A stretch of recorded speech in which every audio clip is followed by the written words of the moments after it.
Are you guys ready? We're about to finish this case. About to finish this game. I'm so excited. Hello, Crazy Lou. How are you? I'm so excited. Okay. So, we're at the trial. We're at the end of this game. We are going to beat this game. We're going to sit here and play until the game is over, basically. So, I don't know how long this stream is going to be. I doubt we'll do it in 2 hours. It'll probably be longer. I guarantee I will get 700 messages by the time this is done. I will check. I will pull it up and we'll keep an eye on it. But, yeah, I don't know how long this stream is going to be, but we're going to beat this game today. So, if you don't want to stick around for a long stream, that's okay. You can just hang out till you're bored, but we're going to beat this game. And, I'll actually pull up those messages right now, Crazy Lou, because you've got me curious. Guaranteed longer than 2 hours. Oh yeah, I'm sure. But I don't know if we're looking at like 2.5 hours or like 4 hours is what I don't know. Crazy Lou, you're at 625 messages, just so you know. So you're already gonna be way past 700. Okay. Then 1,000 by the end. Yeah, probably. This is gonna be an interesting time. I'm so excited. And yeah, here we go. We're gonna just jump right into it.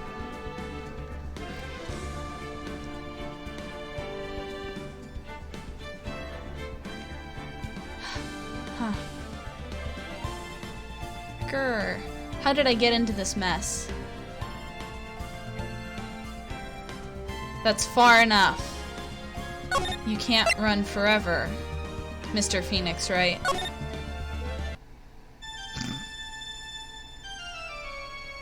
What? What have I done wrong? Game audio delay?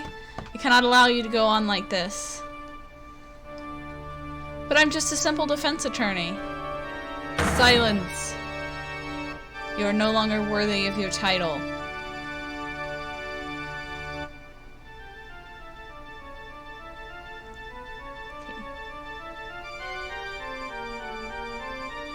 I've had this stream before someplace, some time ago. There's a game audio delay. As if this day was written into my destiny. Today I'll stand in court as a lawyer to prove a killer innocent. Did that fix it? Let's see. See if that fixed the delay.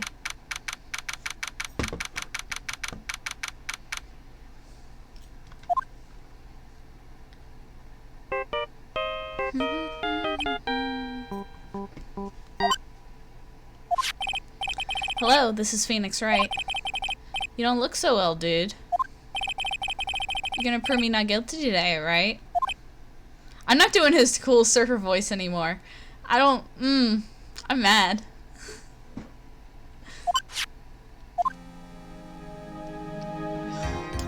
Hate this guy. Ha ha ha ha ha. If you please, Mr. Lawyer. Remember, it's not just me. Your precious friend's life is riding on today's verdict, too. Now listen up. You better get on guard a guilty sentence, okay? If you get that creepy slime bag and not guilty, I'll never forgive you, ever. Let me get comfy. There we go. Maya. Phoenix. Phoenix. Yeah! Maya, how's Maya? Guy with the scar is not suspicious at all. I don't know. You don't know? She hasn't tried to channel me since yesterday. Nothing weird at all. Is he allowed to drink in this court? Probably not, but who's gonna stop him? She hasn't tried to channel me since yesterday. Mia, what am I supposed to do? Well, like I said, for a lawyer, the worst of times are when you have to force your biggest smiles. But you can't give up. There's still some hope left. Stop it, please. There's nothing left. Not here, not anywhere. Maya's dying, unpog.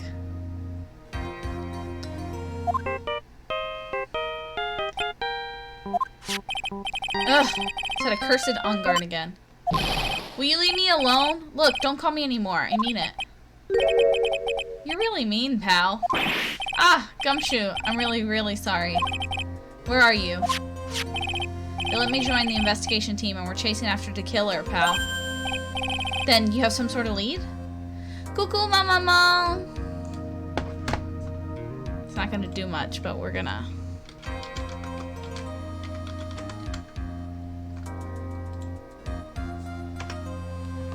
That's my mama. She doesn't play, but that's my mom, so I had to shout her out. Then you have some sort of lead? Sorry, but right now we've got 0 leads on the guy. But we're not going to give up. Gumshoe. Until the trial is over, until the verdict is handed down, we're going to do everything we can and find the killer. If we can get Maya out, then you can get Ungard the guilty verdict he deserves, pal. Yay, Mom's here! Yes, my mom was here. My grandma was here earlier, too. I don't know if she's still hanging out. That's true. I could do that if they found Maya first. You got that? So you have to do whatever you can to make the trial last longer. I have to make the trial last longer? Oh, God. If you go at Mr. Edgeworth with everything you've got, then you two can draw it out. Oh, now I get it. I believe in you, pal. You and Mr. Edgeworth can do it. So, believe in us. We're going to give it all we've got, just like you. Got it. Thanks, Gumshoe.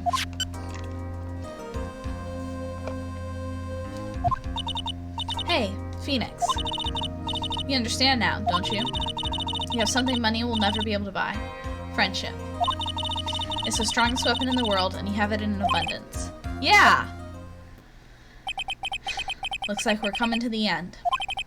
I have to make the trial last as long as I can. Gumshoe will come through. I know it.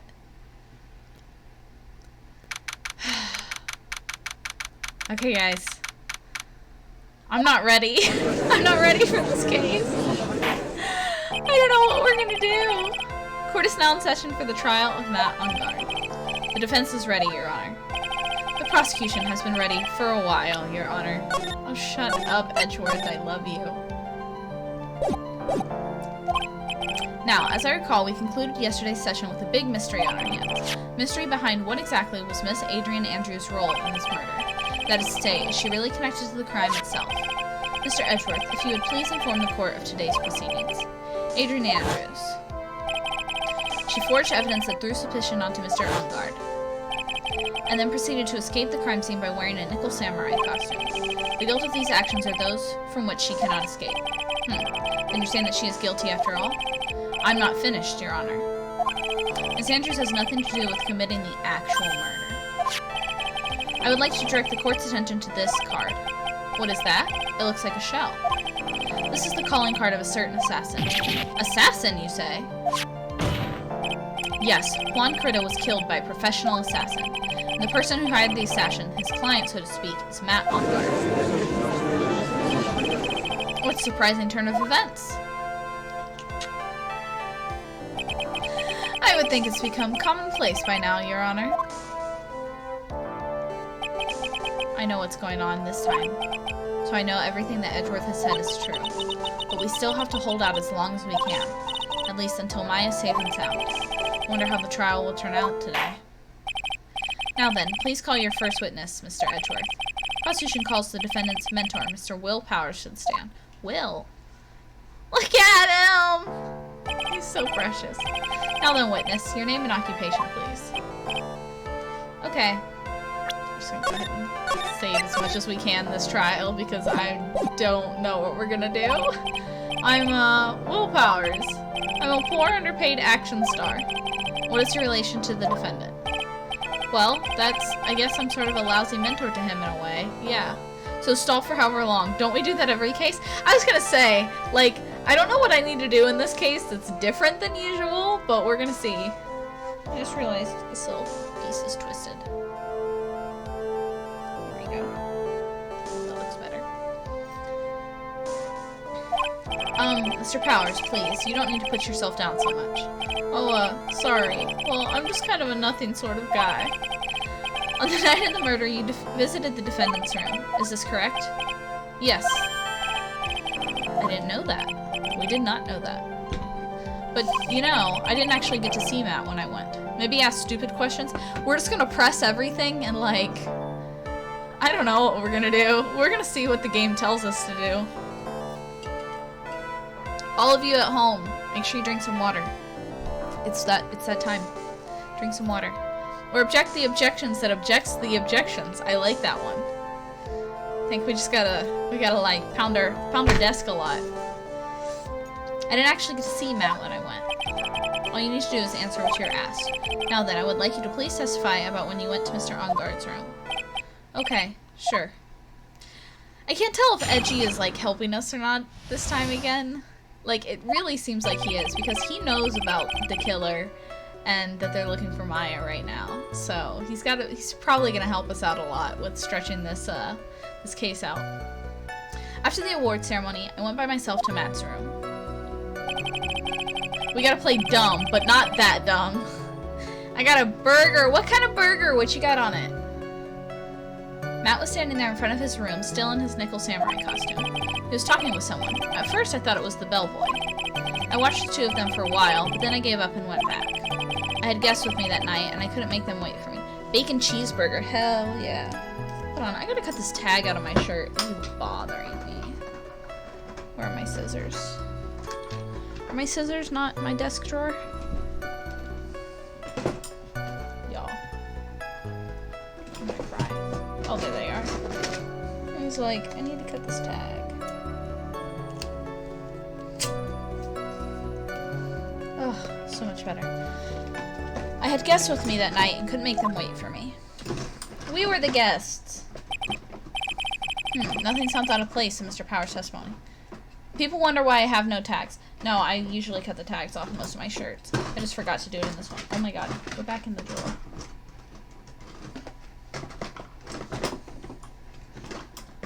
Kidding me? There we go. No problems here.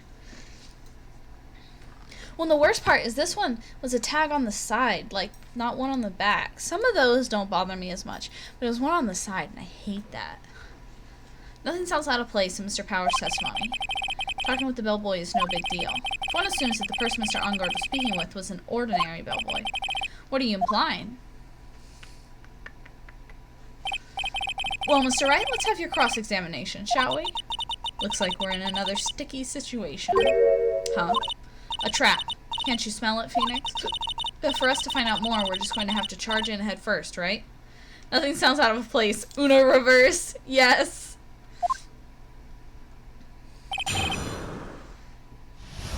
Okay.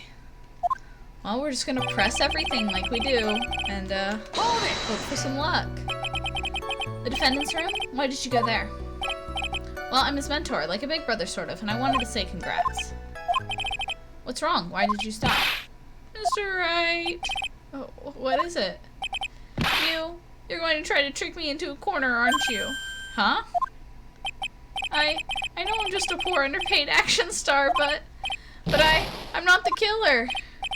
No one said you were, Mr. Powers. No, please, don't trick me. Oh no. Every time you do your lawyer thing, the witness suddenly turns into the bad guy. Every time? Witness. I will personally talk to the defense at a later time. So for now, please kindly cooperate and continue with your testimony.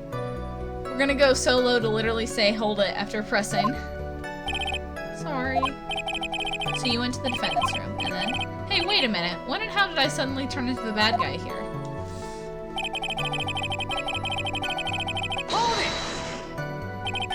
Are you sure that it was Matt Ungard? Yeah, I'm sure. He wasn't wearing the nickel samurai mask then. If that's the case, then he really can't be mistaken. And? What was the defendant doing, standing in front of his own room? He was talking with someone at first. Thank you for the follow, Kaizo Verkson. Hi, Chris. What's up, buddy? I thought you were working. Oh, I guess it's not 4 yet. At first, what do you mean by that? Well, he was in a bellboyish uniform, and he had a bottle of juice on a tray. Sounds like an ordinary bellboy to me.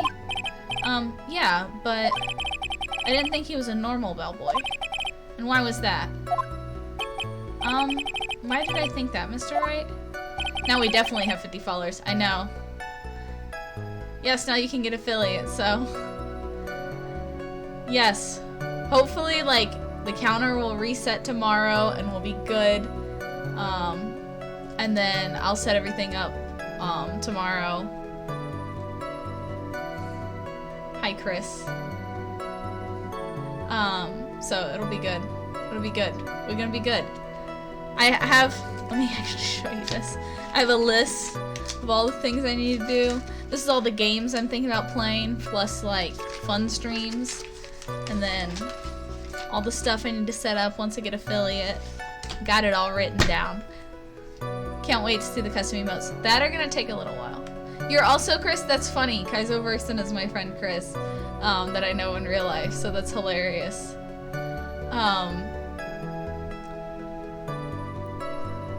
So the custom emotes are gonna take a little bit. They're not. So my brother makes all my stuff, and I've been telling him, hey, draw those emotes, so like, I have them once I hit affiliate. And I was getting close. I was like, dude, I'm like 3 followers away. Like, let's do. He still hasn't drawn them. So it's gonna probably be a week or 2 before we get the custom emotes. But you know, Soul Nerd, usually emotes are locked behind subscription. So you're gonna have to subscribe to me. We need a Phoenix Wright custom emote. Maybe. We're just gonna get some of me doing different things, mostly for now. I might add some more later, but to start, it's like 6 of just me. No, it's like 5 of me and then 1 of Zeffy. I'll happily subscribe to. Yes, we're gonna have, like I said, and I've got the channel point rewards on here and everything. We're gonna have a lot of fun stuff. It's gonna look nice. But I just gotta. You can also get follower emotes. Oh, I didn't know you could set up follower emotes. I don't know how. All the ones I've seen are locked behind subscriptions, so. How am I supposed to know? Sorry, but I can't remember right now. Sorry. Guess I'm going to have to wait patiently on this one. Watched the 2 of them for a while, but then I gave up on that. You saw the 2 of them, the bellboy and the defendant, together, correct? Yeah, the bellboy just wanted to say congrats. Now, while you were watching the 2 of them, did you notice anything strange? You know, I did feel something weird. I think it was because Matt, well, he gave the bellboy a tip. A tip? That's a perfectly normal thing to do. So how long did you watch the 2 of them? Not more than a minute or 2, I think. I had guests with me that night, and I couldn't make it with me. So who are these guests you're talking about? You guys, of course. You and Maya and Little Pearl.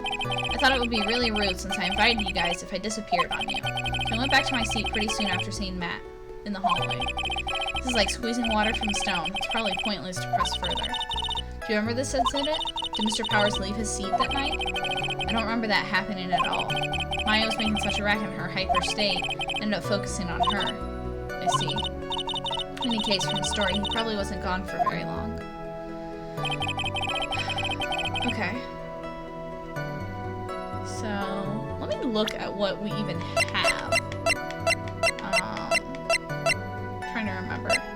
I've got so much fucking evidence. I don't know what to do with it all.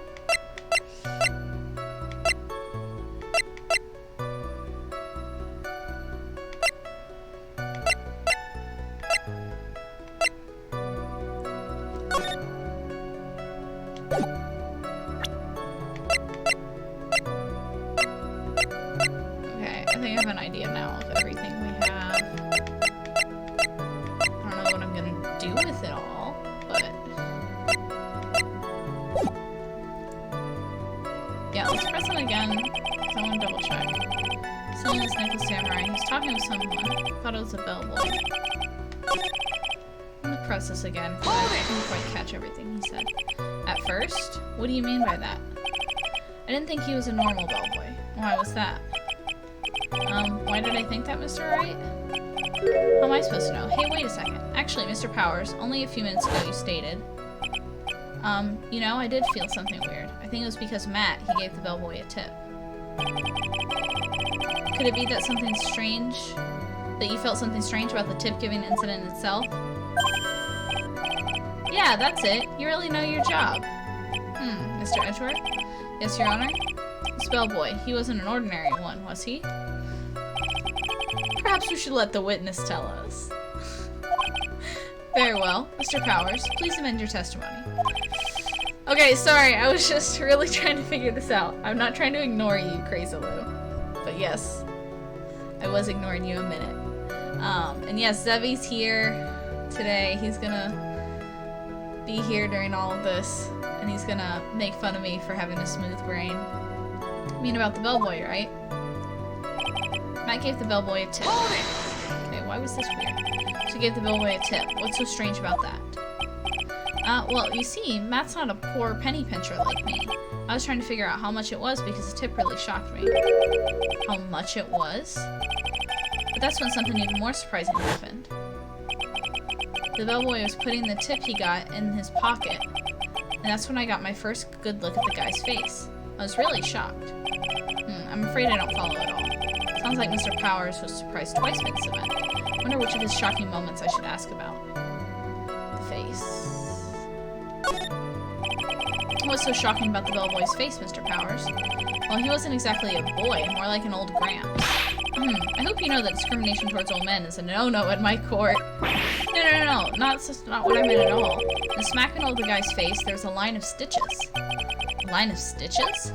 Yeah, and it went straight from the tippy top of his head to the bottom of his chin. Almost like it was like, if that thread snapped, all the stuff in his head would come spilling out. He was there, at Ungard's house. He was the butler. What is it, Mr. Wright? Nothing, Your Honor. So that means Ungard was talking with the killer, then. If that fact were to be exposed, Ungard would be declared guilty in a blink. Phoenix, you have to play dumb here. Pretend you don't know anything. Yes, Chief. You sure you don't have anything you would like to say, Mr. Wright? Huh? What did you just say, Your Honor? Phoenix, don't play that dumb. Come on. Nothing, Mr. Wright, nothing. We're just going around and around in circles. Now then, Mr. Powers, please continue with your testimony. Okay. We're gonna press again and ask him about the tip. If you gave the bellboy a tip, what's so strange about that? See, Matt's not a poor penny pincher like me. I was trying to figure out how much it was because the tip really shocked me. How much it was? Well, that's when something even more surprising happened. Bellboy was putting the tip in his pocket, and that's when I got the first good look at the guy's face. I was really shocked. I'm afraid I don't follow at all. Sounds like he was surprised twice by this event. What should I ask about? Ask about the tip. The defendant is a huge star. He can afford to give generous tips, wouldn't you agree? Sure. But giving him that much was maybe a little too much, I think. A little too much? Would you please clarify for the court about how much you would say the defendant gave to the bellboy? Honestly, I don't even know. I can't even begin to guess. And why is that? Because he gave the bellboy a really, really fat roll of cash. A roll of cash? Well, how interesting. That certainly was a very generous tip, wasn't it? Very fat roll of cash. That can hardly be called a tip, Your Honor. Judge is beginning to look awfully suspicious of us. I don't know what to do.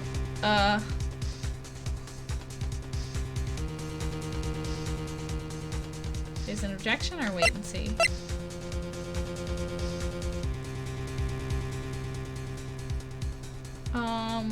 Here's an objection. Objection! Defense is a superstar. That kind of tip's typical fare for objection. Are you saying that all superstars are super spenders? If I could receive large rolls of cash by simply bringing people things on trays, then why on earth would I stand around here prosecuting? He's got a point!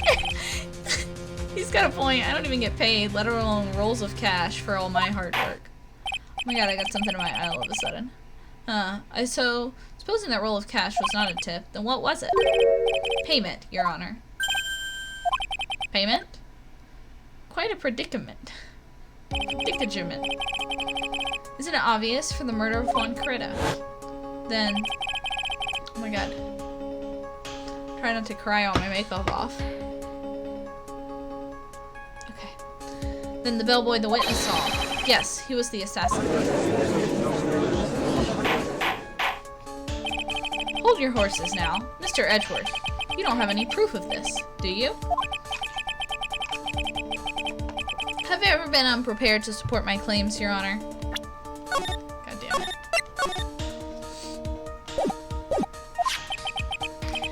here, the card Shelley the Killer left at the scene of the crime. Shelley the Killer? He is the person Police's Special Investigation Team has been chasing for ages. I'm certain the person the witness saw was this very assassin, Shelley the Killer. Really? What's wrong, Mr. Powers? No, nothing. Something just clicked in my head, and I think I just figured something out. Oh? Actually, I saw that boy again later on that night. What? Mr. Powers, please testify. Tell us what you saw. Yes, sir. Right away.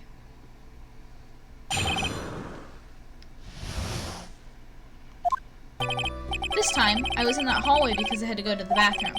And that's when the bellboy I saw earlier came out of the room. Of course, when I say room, I mean Juan Corrida's room. Now that I think about it, the bellboy did seem kind of out of place. Yeah, so he had to be the assassin, I'm sure of it. I mean... Come on, Powers. Thank you very much. That is all we need for now. Huh? But I'm not done. There's still more. Let us first establish if the bellboy was truly Mr. the Killer. Then we shall see. So the bellboy came out of the victim's room. And if that bellboy really was the assassin, then I think the answer is fairly obvious. That would be correct, Your Honor. Well, Mr. Wright, I believe it's your turn to entertain and make us laugh. Ha ha ha ha. This is no laughing matter. Ugh. Powers, why?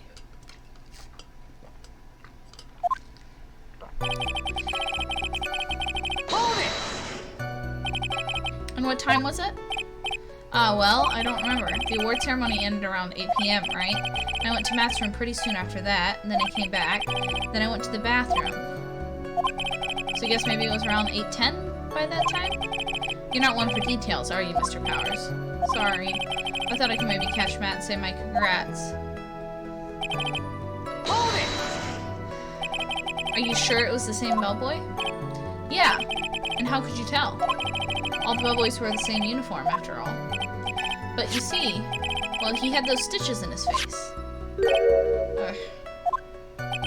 So I'm sure it was the same guy that was talking with Matt. So which room did the bellboy come out of? Hold it! The victim's room, huh? Yeah, the one with all the really pretty flowers and teddy bears. It was Juan's room, alright. Words cannot describe how screwed I am. Let's continue with the testimony, shall we? Now that I think about it, the bellboy did seem out of place. So what exactly was so out of place about him? Right.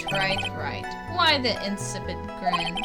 Maybe because I have no idea what damaging thing he's going to say next. Well, the bellboy was empty-handed. Empty-handed? That bellboy was one of those room service people, right?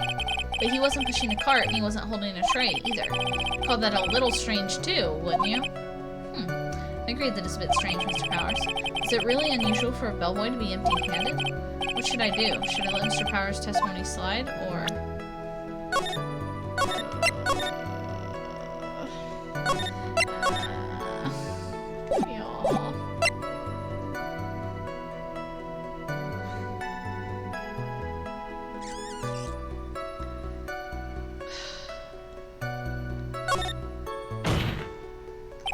There's nothing strange or unusual about an empty-handed bellboy. But there really, really is. There really, really isn't. Oh god, Phoenix. If you two are done being school children, bellboys are for room service. There's no reason for them to be empty-handed, ever. Your Honor, I ask that the witness' previous statement be supplanted with this new one. Ugh, Edgeworth. Going to do whatever you can to make the bellboy look suspicious? I see. Very well. This court recognizes and grants the prosecution's request. Mr. Powers, if you can amend your testimony, please. Yes, sir. Thought it was kind of strange for a bellboy to come out of this empty-handed. Let's press this again. So you're saying that it's suspicious for him to be empty-handed? Yeah, really suspicious. I mean, when I first saw that bellboy, he was holding a tray in his hand, and there was a bottle of juice and a wine glass on it. Juice? What kind of juice was it? I'm pretty sure it was tomato juice. If we could come up with some sort of reason as to why he would come out empty-handed, some sort of proof, then I think we can dodge the bullet on this one for now. Proof, huh? Sounds like another job for the court record. So he had to be the assassin, I'm sure. Please don't be so quick to judge. Oh, but this is kind of a Powers family thing. Think of every person as a thief. Well, I guess a thief and an assassin are both sneaky and silent. It's not the point, Phoenix. In any case, if that bubbleboy was the assassin, it would be very bad for us. But he really is the assassin, you know? Guys, you guys are saying this in front of the entire court! Yes, but you can't give in yet. If you want to prolong this trial for as long as possible, you're going to have to pull some cheap tricks on this one. Learn how to act like a prosecutor for once. Okay. A reason for him to be empty-handed. I mean, we have the wine glass. But I don't see a reason specifically. I was just thinking that, yeah, I think I'm just gonna show him the wine glass. Be like, bro, he left the wine glass in the room.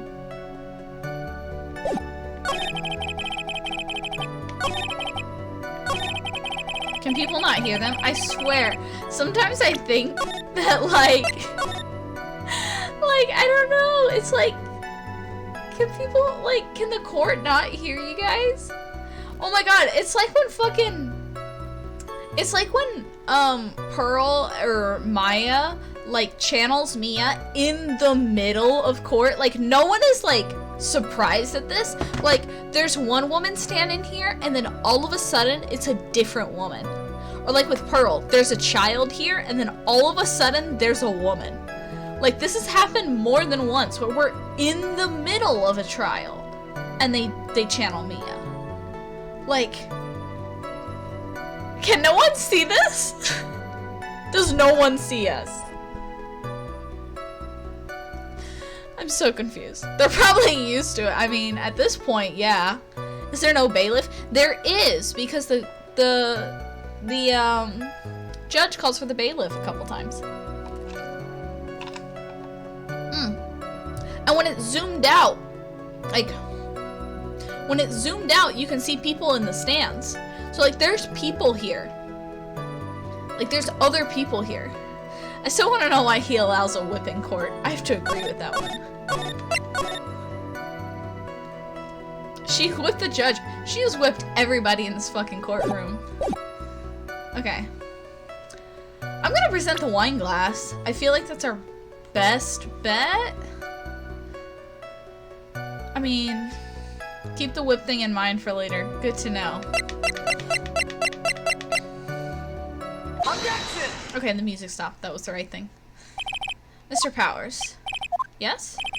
You're easily influenced by other people's words, aren't you? As soon as you heard that the bellboy might have been the killer, you got caught up in believing it must be true. The judge gets upset about stupid shit in court in later games.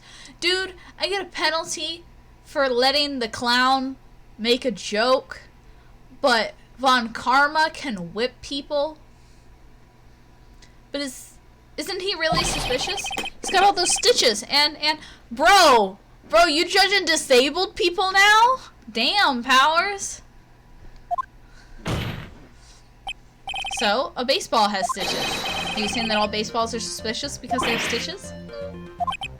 Well, there's also, I mean, what about him being empty-handed? I would like to ask the court to please take a look here. This is the crime scene. There's a wine glass next to Mr. Kurida's body. The liquid inside this glass is tomato juice. And now, if you look at the top of the table in the lower right corner here, anyone can clearly see that it's a tray with a bottle of tomato juice on it. The bellboy had just brought this to Mr. Kurida's room. He left the tray in the room, which is why he was empty-handed when he left. Oh my god, Phoenix Powers is ableist. Ah! But that would mean that the bellboy had seen and left the dead body in the room. Ah, but can you prove that Mr. Kurida was already dead at the time? Mr. Edgeworth? Yes. I blame you for leading me down this route. I'm terribly sorry. What is with him? Why is he laughing? Witness, isn't there one more thing you would like to share with us? Is there? The bellboy was empty-handed, or should I say empty-handed? I recall that you had something interesting to say about his hands. Oh yeah, I almost forgot. Huh? What? The bellboy, he was wearing gloves. Phoenix was popping off low-key. Gloves? Yeah, pitch black leather ones. All the other bellboys don't wear gloves like that, right? Black leather gloves. Why didn't you mention them earlier? Sorry, it slipped my mind. Boy, does this make the bellboy look really suspicious. That's an assassin glove. I know, right? Alright, gotta focus. I can't get lax here. What if he had gloves? Lots of bellboys wear gloves. Come on, Mr. Wright. The boy is wearing black leather ones. So, a football is made of leather. Come on, Phoenix! You saying that all footballs are suspicious because they're made of leather? That man, he received a large roll of cash from the defendant, and then he was seen leaving the crime scene wearing black leather gloves. I don't think that even someone like myself can believe that he was just another bellboy. It seems that we have finally come to an understanding.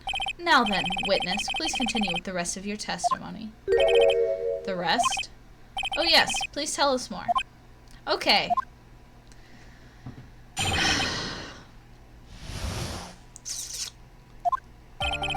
After leaving Juan's room, the bellboy went and knocked on Matt's door, just like that. Gave something to the person inside of the room. Then the old guy just left without even going into the room. Phoenix is high-key losing his mind, right? After that, I went to the bathroom and then back to my seat. So the bellboy, after leaving the crime scene, next went to the defendant's room? He's having to defend a killer. We just have to hold out until they find the killer. And then we'll be good. But yeah, Phoenix is not doing well under pressure. I too would lose my mind trying to just do this. So the bellboy, after leaving the crime scene, went to the defendant's room? Yeah, I kind of saw that by accident. Some accident? I'd say you saw too much. And all of it was suspicious to high heaven. I think it's safe to say we can no longer consider this bellboy to be normal. Now then, let's get started, shall we? Mr. Wright, your cross-examination, please. Yes, Your Honor. Plot twist, they don't find her. No, Maya doesn't die until Layton versus Wright. She's fine. She's gonna be fine. And you think I'm joking, swole nerd. Maya gets burned at the stake.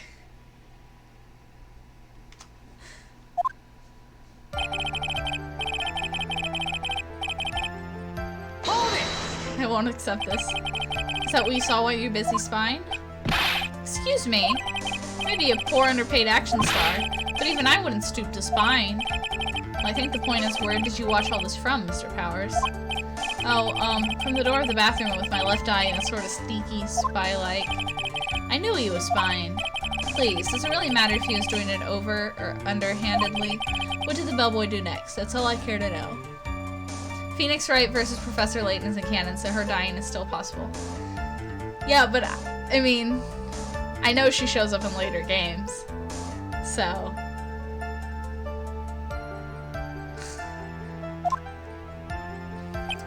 Gave something to the person inside the room. I said, hold it.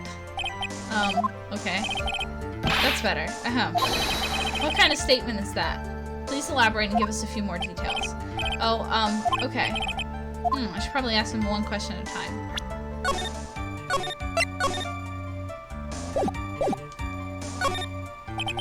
So who took this something the bellboy handed off? Actually, I don't know. What do you mean? I'm sorry, but I only saw the person's arm. Only an arm? Then you're saying you didn't see? Maya dies, what'd I do to that city? If Maya dies, what'd I do to that city? You're saying you didn't see the person's face? Yeah. Well, was it? It was Mr. Ungard's room, correct? So it could have only been Mr. Ungard himself, I'd say. And then, what did the bellboy do after that? Oh, so after he gave the person inside the room the thing, well, let's go ask what the thing was. Swole nerd did not proofread those two messages, I know.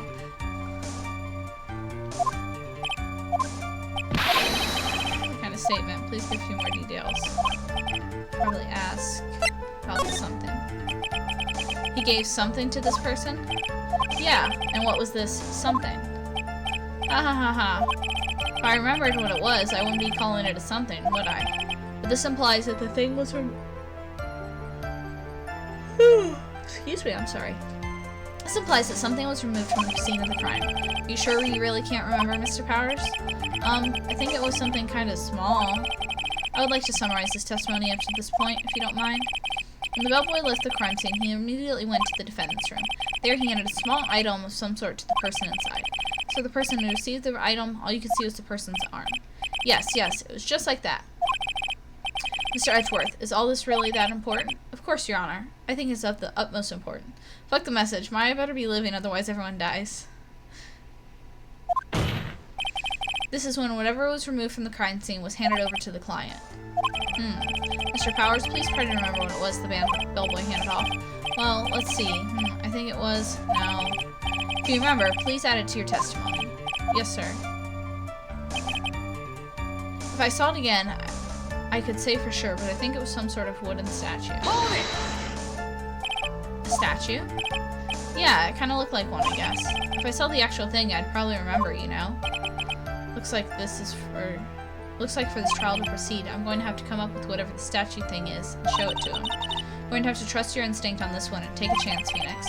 Well, Mr. Powers, continue with your testimony. What did the bellboy do after that? Old guy just left. Where did this bellboy go after he left Mr. Engard's room?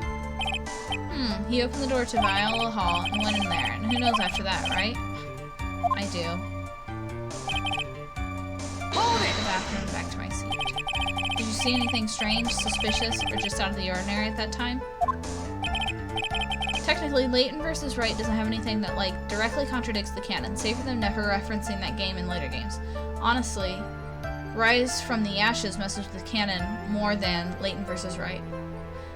We have to present what he saw. Turn on smart brains. I already know what I have to show him. Oh yeah, I saw that one thing. What? He saw something else? There's this jittery alien with a ray gun. He's watching Juan's door like some sort of stalker. I think we can forget about the alien. Well, Mr. Powers' testimony is just now as vague as his first. It's a little troublesome, isn't it? But I'm sure if you press him enough, everything will become clearer. Although, that just makes it harder on us, doesn't it? Ugh. Talk about a lose-lose situation. I know what we have to show him, because I've got Smarticles Particles. The wooden bear. There it is. That's my best guess, at least. A small wooden object from Mr. Kurita's room. Wooden bear.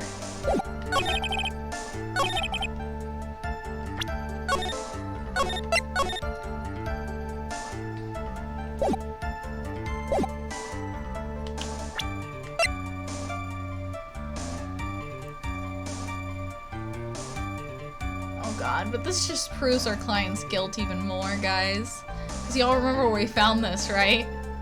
We found this in Matt's house. Oh, God. Objection!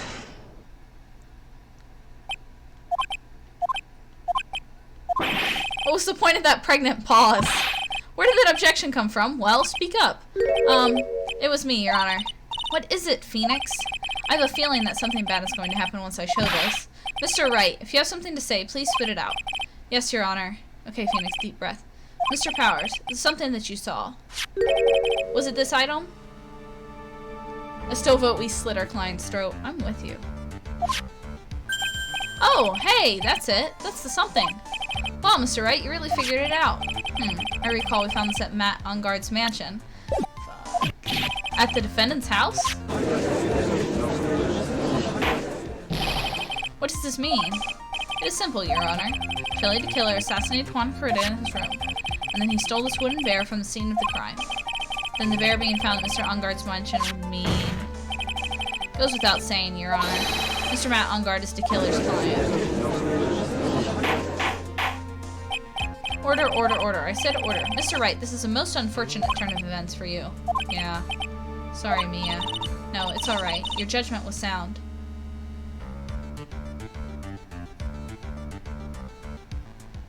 Can you check messages? Because I need to go, but I need to see if it'll be good. What do you mean? Oh. Nightbot. That's what you're talking about. I was like, what are you talking about? Check messages. You're at 666! You're at 666. You need to go right now. Don't say anything else. Stay right there.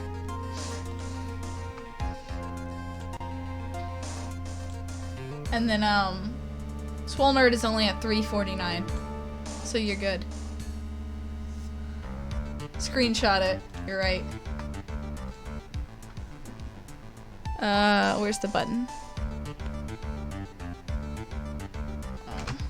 There we go.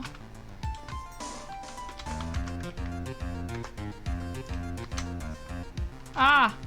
Screenshotted the wrong screen.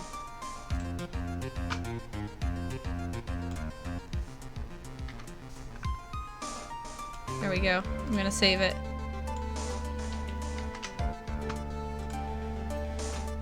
Okay.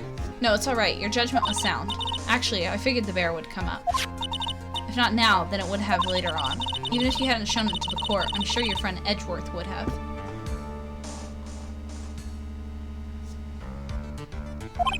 Ah, I almost forgot that he knew about it too. I think it is clear that there's no need for us to continue this trial. Can't let this happen. I have to do something. There has to be something we've overlooked. Your Honor, a minute, please. Yes, Mr. Wright? There are still a few points left that we have not fully explored. What are you trying to pull? Oh, God. Can you say them again because my internet sucks? Well, you've now ruined it, but you were at 666 and Swole Nerd is at 349, but, I screenshotted it, but yeah, that's where you're at, so you're good.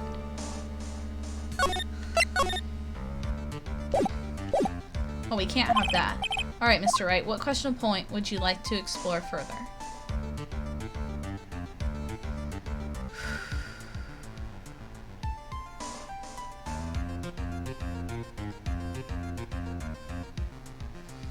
Y'all, I don't know what to pick. What questionable point would you like to explore further? And if we pick the wrong thing, then we're fucked up. So what do we do? What do I pick? Oh, so I'm gonna leave then. Yeah, you're good.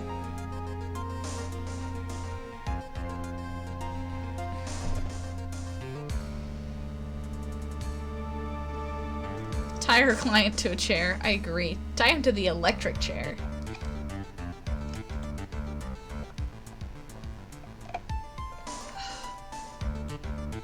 Slit his throat. What point do we want to explore further? Power's testimony? There's nothing else in his testimony. That's what I was gonna do. I know it's not his testimony. Because his testimony, there's nothing else to it. There's nothing else we can ask about. Questionable things are the person who received the bear and the bear itself. What is so special about the bear itself? I have a theory. My theories have been wrong this entire time, so I'm not gonna say my theory.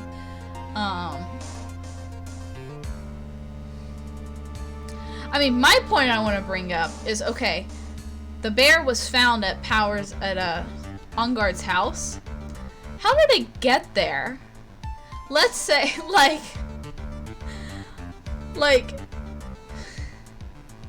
we know Duck Killer was hanging out at Onguard's house, but like, for the rest of the court, like, come on. My client has been in prison.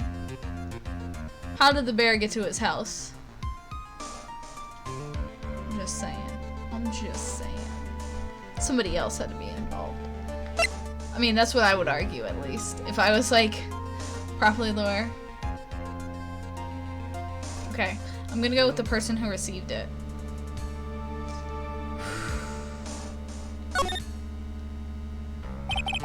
There was one thing in Mr. Power's testimony that was very unclear, and that is the identity of the person who received the bear. He gave something to the person. Wrinkle brain! Wrinkle brain! He gave something to the person inside the room. I'm sorry, but I only saw the person's arm. As long as we don't know who it was that took the bear, we cannot be sure of. Ah!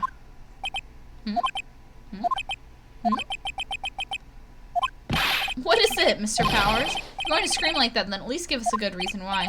Oh, yeah, sorry. Actually, so I remembered. I remembered who took the bear. What? Really? I mean, I only saw his arm. But the arm, it was the Nickel Samurai's arm, I swear it. You've got to be kidding. Are you sure of that, Mr. Powers? Yeah, I'm sure it was the Nickel Samurai. Order, order. Looks like you've dug your own grave. Yet again. How many times is that today? Lost count. Damn it, Powers. I agree. I'm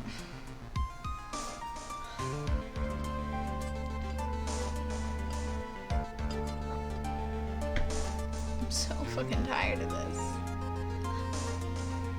So the person who took this little bear was the Nickel Samurai. And as we know, Matt Ungard is the Nickel Samurai. Thanks to the defense, we've made that all clear. What am I supposed to do now? Mia, help! We don't have time to act lost. We've got to find another angle to attack this from. Hurry! Mia! Mia! Why can't you just be the lawyer, Mia? Why can't you just take over the case? Now I bring this cross-examination to Your Honor. Again, Mr. Wright. You've already removed any and all questionable areas of this testimony. It's about time you were removed from this court, Mr. Wright. I have to find something. Even one more little point or due. There are still questions left unanswered. What are you trying to pull? Oh, well, we can't have that. Alright, Mr. Wright, what question or point would you like to explore further? I think the bear itself, honestly. I don't know.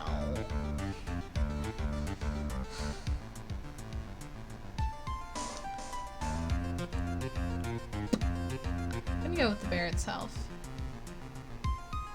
I don't know.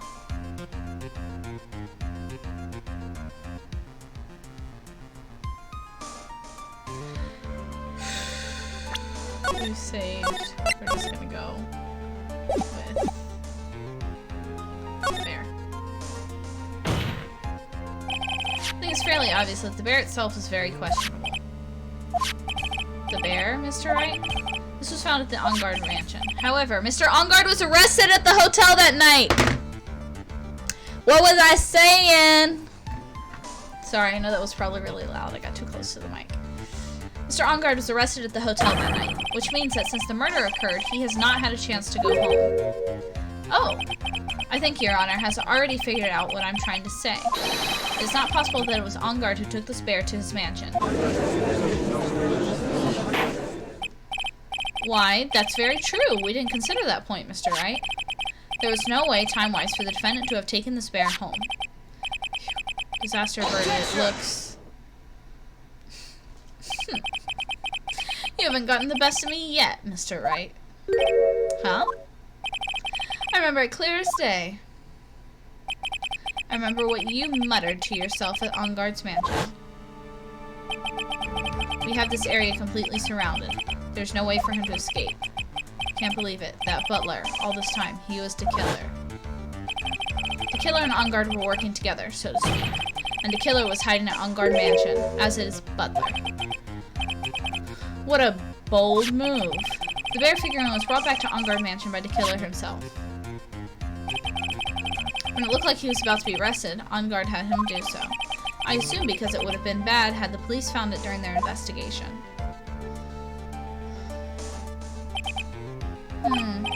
Well, Mr. Wright, you've been quiet for a while now. This is too much. Isn't there anything I can attack at all? Y'all, I don't know what to do. I think we've heard enough. Now know why this bear figurine was at the defendant's mansion. As well as who was that received the bear from the assassin in this room. Everything has become very clear. The client who hired the assassin to commit the murder was Matt Ungard. I see no reason for this trial to continue. Therefore, I will now hand out my verdict. Thank you, Your Honor, for your understanding. You see, Mr. Wright, you could not win against the truth, could you? I knew it would turn out this way. After all, what Edgeworth has stated is the truth. Any last objections, Mr. Wright? Well, do I? What should I do?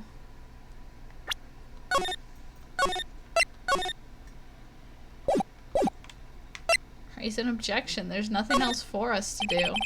Objection!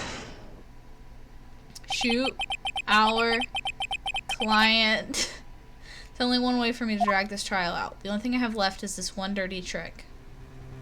What are we doing, Your Honor? Right now, we have these 2 reasons to believe my client is the assassin's client. Reason number 1, he accepted the bear figurine from the assassin. Reason number 2, the very same figurine was found at On Guard Mansion. However, it is possible that this is all work of a certain other person. What are you saying? What I'm saying is, it is possible a different person is the killer's real client. The real client? Oh! No, I hit the wrong lever! Hold on. I was trying to lean my chair back, and I lowered it all the way. Okay, there we go. I can't see which one it is, so I just grabbed randomly. Okay. I want to lean back just a little bit. There we go. Y'all, let me show you this. Hold up, let me not pull the wrong one. Hehe. Okay. I just went, shoop. I used to be when I was younger, and I would get my dad's office chair. For a long time, I wasn't heavy enough to like lower it all the way down. I'd sit in it and I would go like, ooh, really slowly, because I didn't really weigh a lot, and I'd have to like really push on it. But now I weigh enough for it to just go, ow. I'm trying to adjust myself. Okay, the real client? Yes. Tisk, tisk. Is this all you have? Oh, fuck.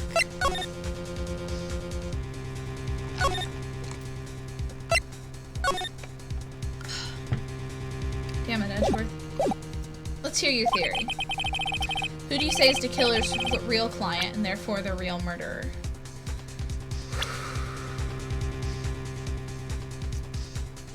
It would have to be Adrian Andrews. It's the only other person we can say. Ow.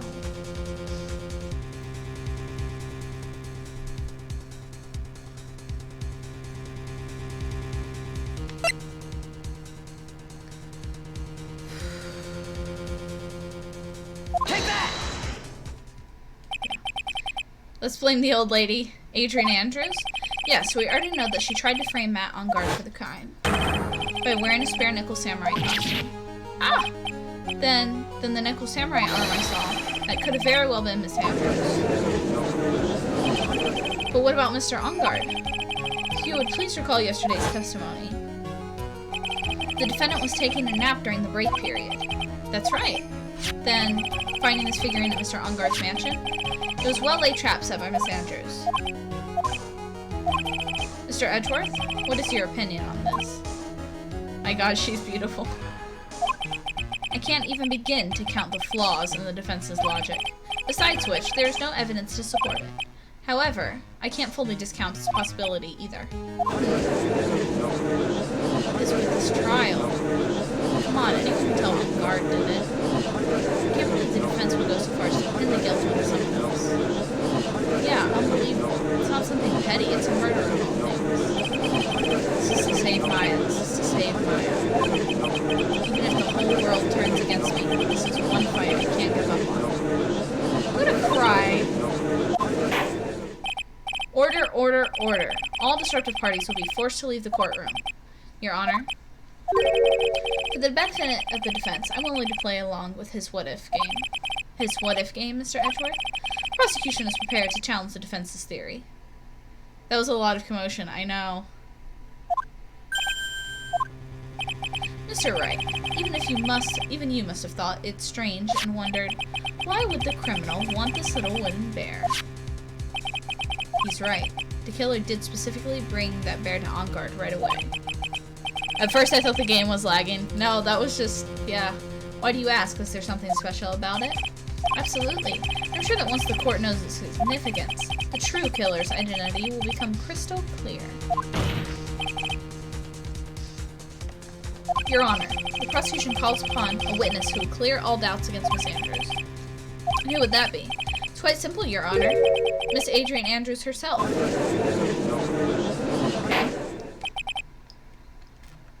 I see. Well then, the court will take a short 10-minute recess. The prosecution will prepare its witness in that time. Yes, Your Honor.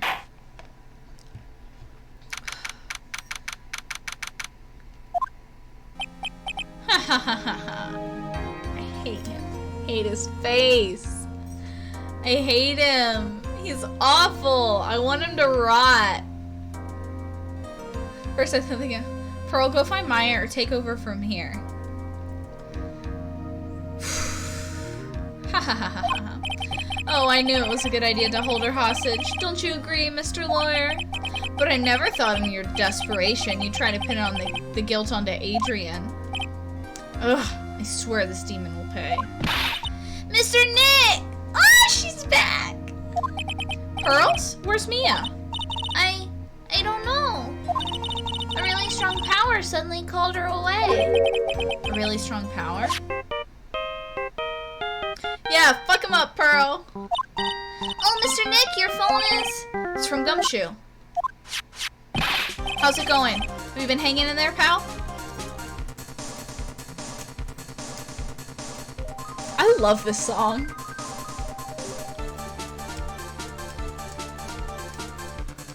How's it going? Have you been hanging in there, pal? Yeah, sort of. We just barely found something to latch onto. Phew, that's good, pal. What about you? Anything yet? Have you figured out where the killer and Maya are?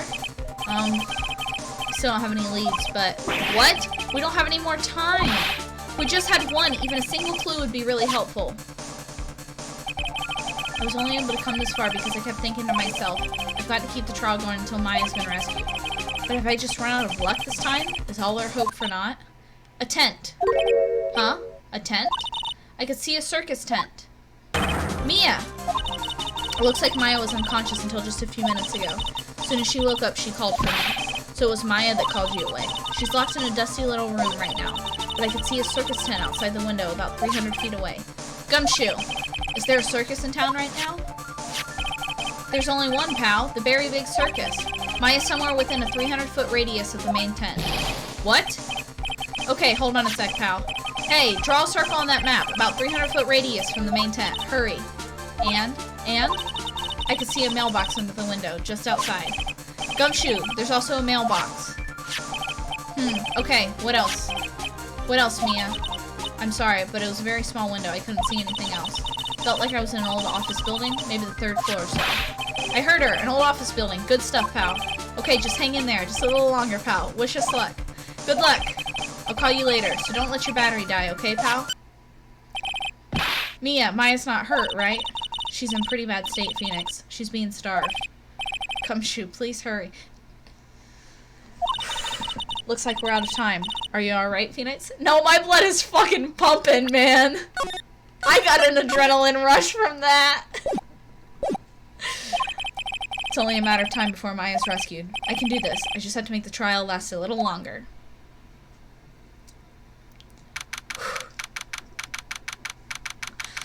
Whew.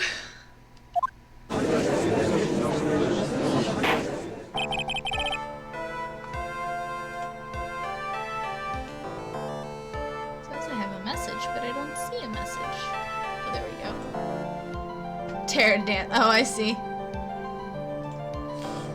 I just clipped you dancing. Okay. Ooh, that gave me an adrenaline rush. You have no idea. Okay. Court will now reconvene. I'm hot now. The killer, the man who murdered the victim, handed this to his client. From this, one obvious question arises. 1K for tear dancing. Bro, you get that for free. I love dancing. When there's good music. No, the, woot woot! When we did the channel point rewards, I've got some stuff written down. You'll see.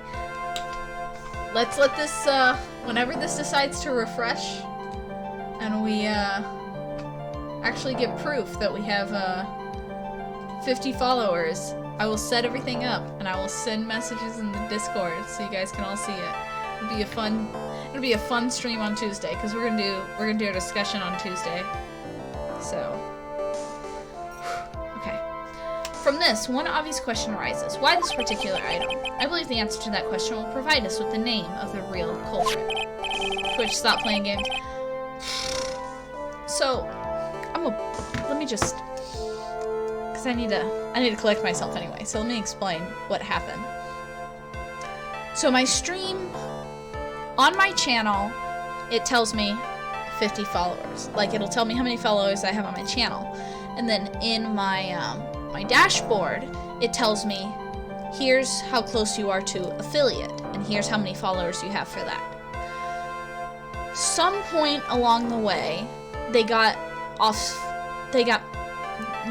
like unsynced, and I was 1 follower off. So I would say I had 30 followers, and the affiliate counter would say I had 29.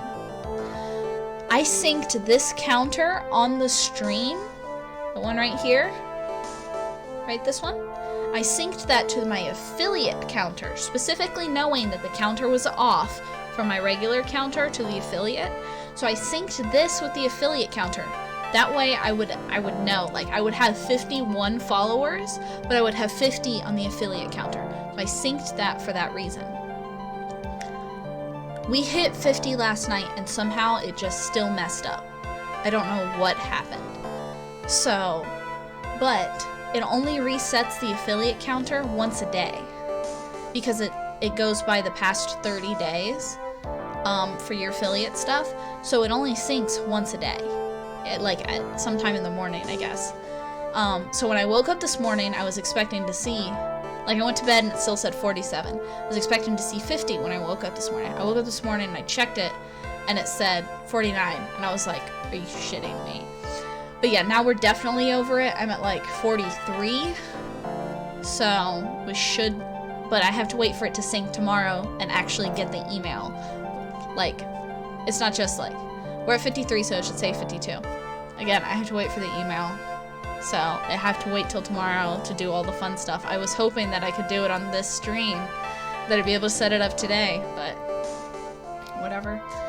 It's better that I set it up tomorrow because I don't stream tomorrow, so I've got all day to set it up, and then it'll be ready for Tuesday. Okay. Again, my heart rate has gone down. So I can focus on this again. My heart was bumping, man. Now, the prosecution calls the defendant's manager, Adrian Andrews, to the stand. Good things come to those who wait. Bro, I've been waiting for a while. No, most of my frustration is that, like, I've been streaming steady 3 times a week, like 4 times a week, I mean, like every week since like March, and it took me a while. And then I know people who stream like once a month, and they're fucking affiliate, and they keep their affiliate status. I'm just like, come on, I'm trying. Currently, the witness is accused of tampering and obstruction of justice. However, you have been called as a witness stand to ascertain who exactly is guilty of murder. I understand. Very good. Now, have you ever seen this bear before, Miss Andrews? Of course I have. You know, the soda's probably not helping with, like, my increased heart rate, but, you know, it's fine. Of course I have. You've seen it before? That's right. It's only natural that the witness has. Miss Andrews, could you please enlighten the court as to this bear's secrets? Alright. Why does she...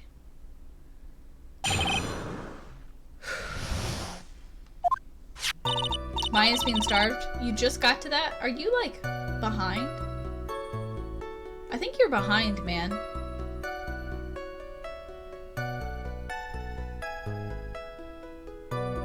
Either you're behind or you're just now, like, realizing that Maya's being starved. Actually, this is an elaborate puzzle. If you know the correct order, it can be taken apart one piece at a time. At its center is a small cavity, just enough room to store a small item. No, I'm not. I'm just gonna comment on it. Okay. I was like, bro, how much lag do we have? Because of its complexity, if you don't know the order, you can't open the bear. You really can't tell that it's a small jewelry box just by looking at it. So this figurine, it's a container of sorts? Yes, the looks can be deceiving, wouldn't you agree? Yes, this is superb craftsmanship. Oh yes, I nearly forgot. You may begin your cross-examination, Mr. Wright. Looks like there really was something to that bear after all. I've got my theory as to the bear, but I'm not going to say it because I've been wrong about a lot of my theories.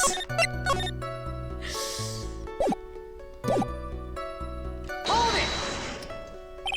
A puzzle? That's right. But it looks like an ordinary figurine. True enough, to people who don't know, I'm sure they would never guess that this was a puzzle. I will end this guy's bloodline. Do it.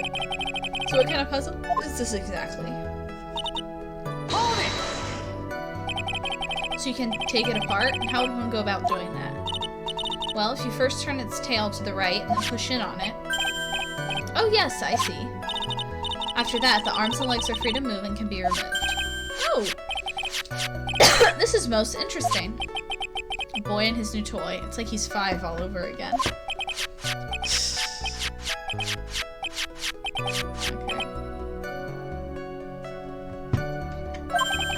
Oh, don't mind me.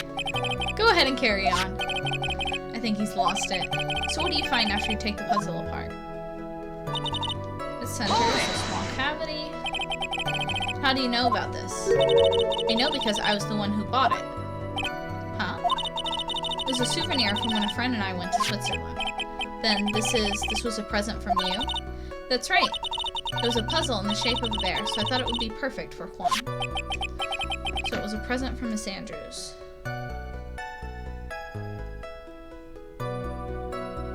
Sorry, I have a hangnail. It's a present from Miss Andrews. Witness, let's continue with your testimony. Hold it! So who exactly knew how to solve this puzzle? Only the two of us, Juan and myself. It was a souvenir from Switzerland. So I doubt there are that many people with the same bear in this country. Not gonna lie, I'd probably play with it too. Yeah, but you're not the judge! But this looks like it can be easily broken, especially if someone wanted to get what's inside. Well, it's a toy, but it can never be the same once it's been broken. Really can't tell this jewelry box without looking at it. Who else knows if this bear is actually a small container or jewelry box? Never told anyone. And as long as Juan never told anyone either, then only the two of us knew. The two of you, huh? Of course, that means Mr. Ongard didn't know, right? I think this is about all I'm going to get for now.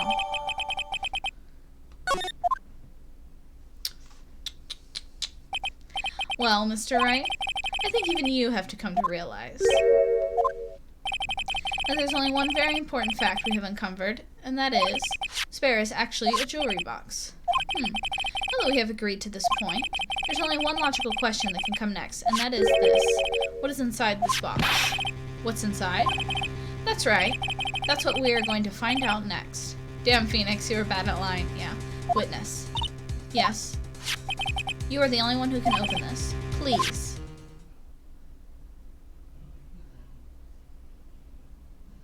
There's a painful silence hanging over the courtroom. All eyes are on Miss Andrews now as she solves the puzzle and takes the bear apart.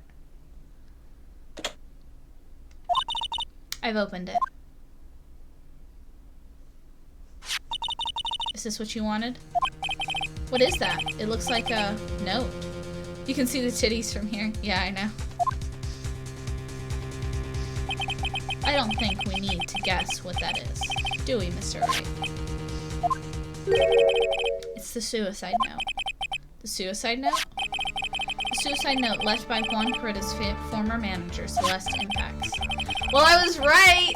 I just didn't say it. I was like, as soon as I saw saw the bear and figured it was important, I was like, the note's inside. I just didn't say it because I didn't want to be wrong. So I was wrong last time I guessed what the note was. Till now, no one knew of its whereabouts, but just as we suspected, it was hidden. Hidden by the victim, Juan Corrida himself. Seems Celeste Impacts had very beautiful handwriting. She just as beautifully signed her own name on this document. This is most definitely the note she left right before she committed suicide. Order! Witness. Did you know about this?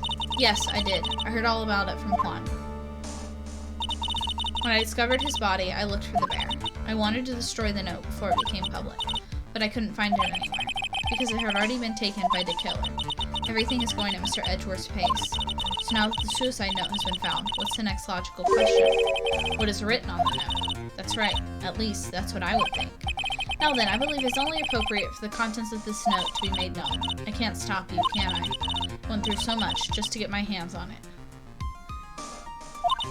And I was going to burn it for her sake. I'm deeply sorry, but I can't allow you to persuade me to stop. Your Honor, if you could please read the contents of the note aloud. Very well. The judge's voice rang loud and clear through the deathly silent courtroom. In her notes, Celeste Impax left us a record of all that happened to her. About being used and then thrown away by Enguarde. About being engaged to Corita and Enguarde's role in destroying that. About how she decided in her despair to end it all.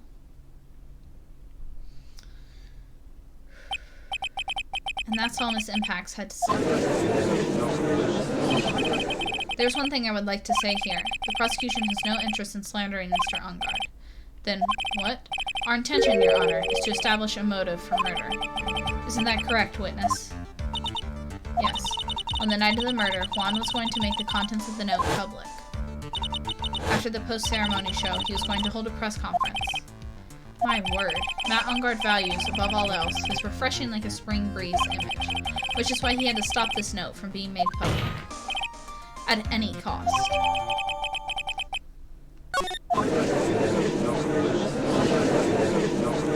It's Enguarde's fault that woman killed herself. And this time, he even went so far as to kill someone to stop him from feeling that. How terrible. What a selfish person. I guess there are slimeball lawyers out there who defend these creeps, too. There's no room for doubt here.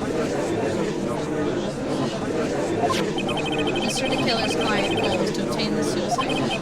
The only person who needed this note that badly is the defendant. Let's not forget that the bear with the note inside was found at the defendant's house. It seems that we have come to the truth at last. The defendant's motives were entirely selfish.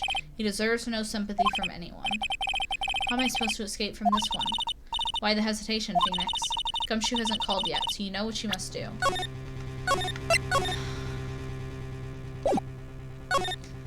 I'm not prepared for this. I know, I have to carry on and buy him some more time. Okay, there are 2 deadly pieces of evidence, figuring in the suicide note. Maybe somehow I can find a way out of this situation through one of those. Gavel's already in the judge's hands, Phoenix. Hurry.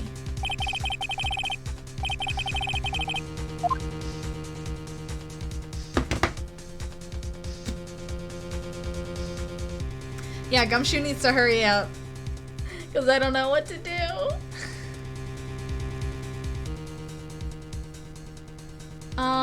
Let's go with the suicide note. I'm back, bitches! What's up, Crazy Lou? We dying here. I'm gonna go with the suicide... Here's the thing, is I don't know what Phoenix is gonna say. But if I was Phoenix, I would go with the suicide note. Can't depend on dick. Suicide note is more of a motive. Well, we're trying to say, yeah, well, what I was gonna say is we're trying to pursue one as a reason he's about to call guilty verdict, basically. Because the suicide note gives us a motive. I'm gonna go to the suicide note with the hopes that Phoenix says something along the lines, how does this establish motive? My client had no idea what was on the suicide note. But sometimes Phoenix says the dumbest shit, so we're gonna see what he actually says. It's signed by her. It's signed by Celeste Impax. We have it. Found inside the figurines, tells of Enguarde's horrible misdeeds, and it was signed by her.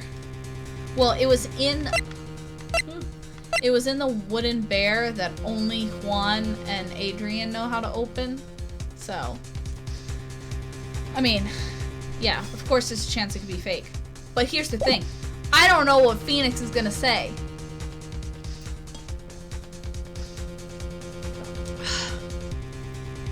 Because Phoenix could say some dumbass shit, but I'm gonna hope he says something along the lines of, it's fake, How could my client know what was on it?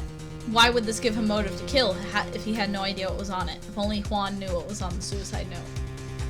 So, I guarantee you he'll request a test to see its legitimacy. Ringo Brain Time versus Phoenix Smooth Brain. I know, right? Please wait, Your Honor. Oh man, look at that lawyer. He's still going at it? It's like he doesn't care that he's trying to get a killer off the hook. I think Your Honor believes that Matt Ongard killed in order to obtain this note. Yes, that is correct. But that seems a little strange. In fact, I think there's a contradiction here. Please wait, gallery, bitch. This note was hidden by Mr. Coretta until the night of the murder. If that is the case, I say Matt Ongard could not have known what was written on this note! Thank you, Phoenix, for not saying some dumb shit!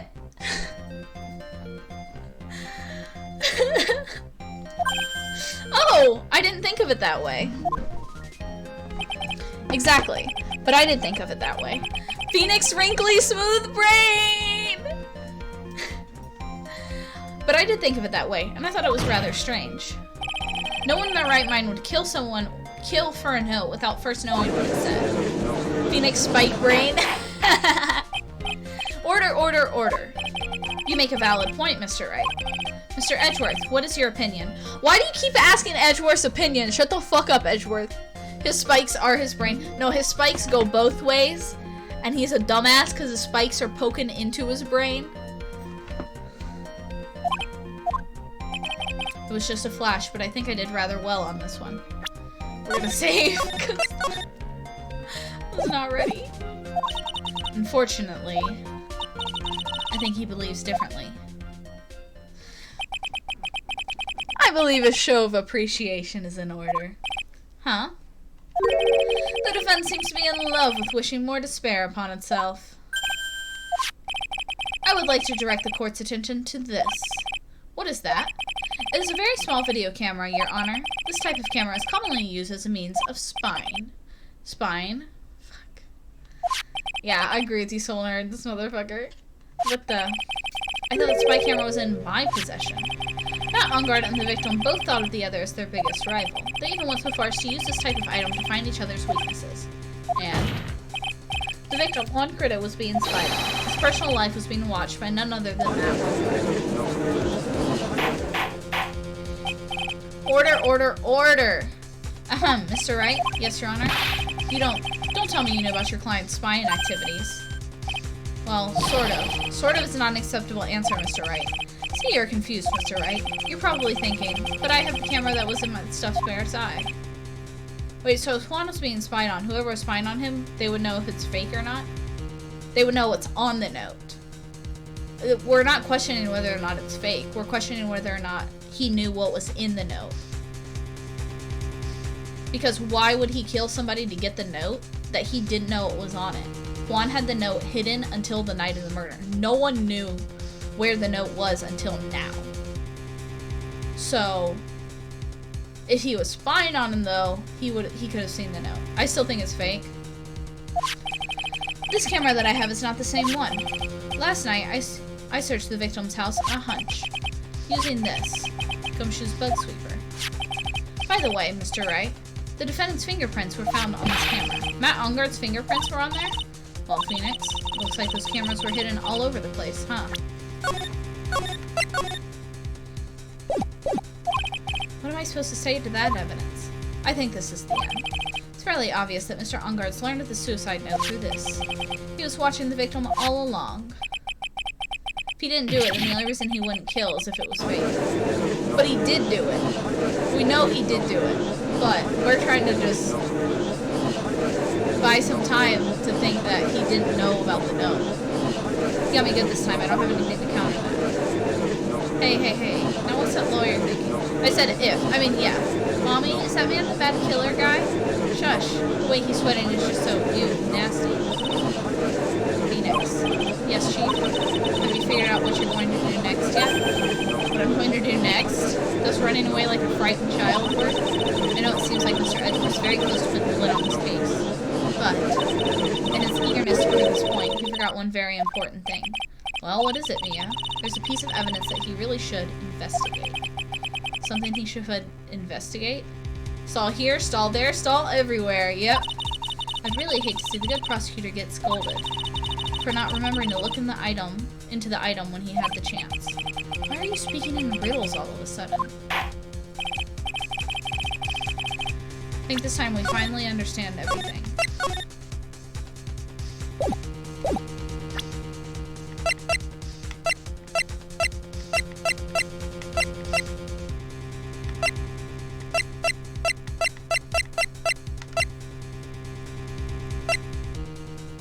If you show some leg, you think Edgeworth will let you win? Don't make us one-shot tear. I'm trying to see. I swear, I keep thinking my phone is like buzzing, but it's not. Well, Mr. Wright, you don't have any further objections, do you? What is this piece of evidence that Mia is talking about? That's what I would like to know. We know Edgeworth hooks Phoenix. Is it gonna be a one-shot Johnson time again? Present evidence, but I don't know what to present. I have an objection, Your Honor. That was about the weakest objection I've ever heard, Mr. Wright. Objection! Your Honor, the defense has no intention of letting this go so easily. You're beginning to sound desperate. Just your imagination, Honor. Mr. Edgeworth, this is not like you at all. In your eagerness to prove your point, you've forgotten one very important thing. Confess your love to Edgeworth. Hey, isn't that what I just said? So you're telling me that I forgot something? You're so close, Edgeworth. But there's something you really should examine about this piece of evidence. I don't know what piece of evidence!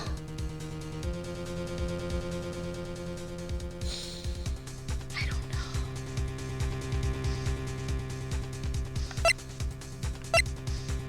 You're so close, Edgeworth. So close to cut.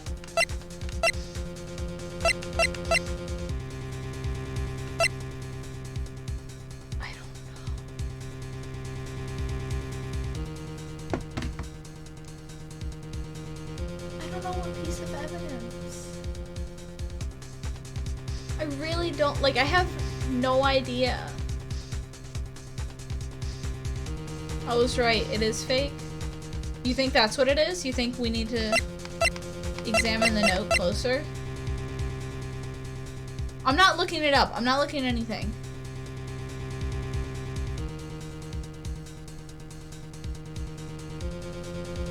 Try it. I mean, it's better than anything I've got.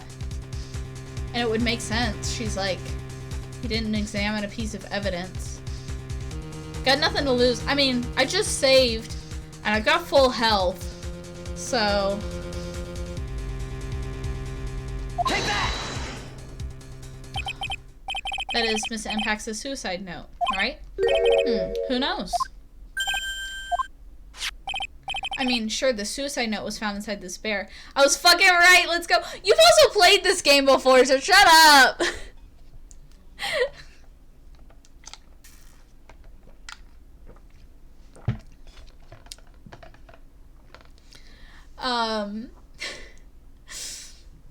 What was I gonna say?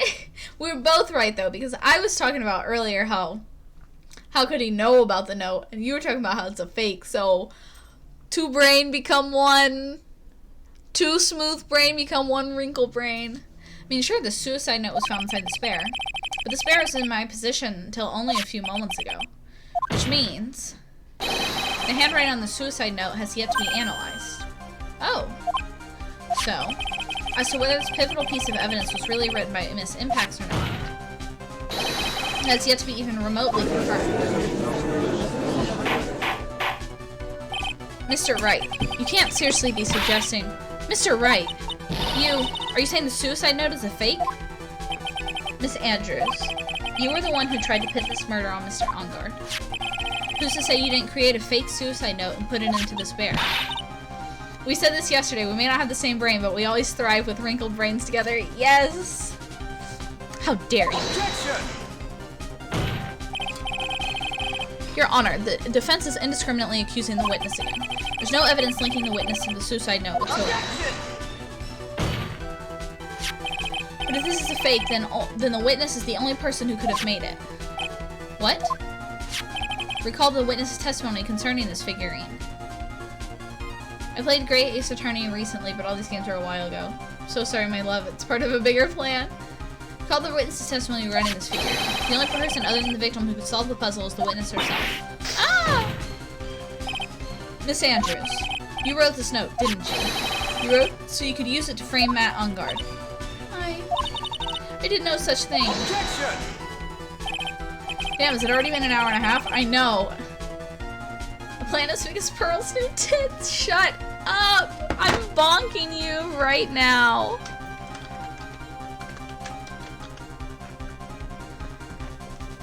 Right, if you're going to pronounce the suicide note a fake, then show the court some evidence to support your theory.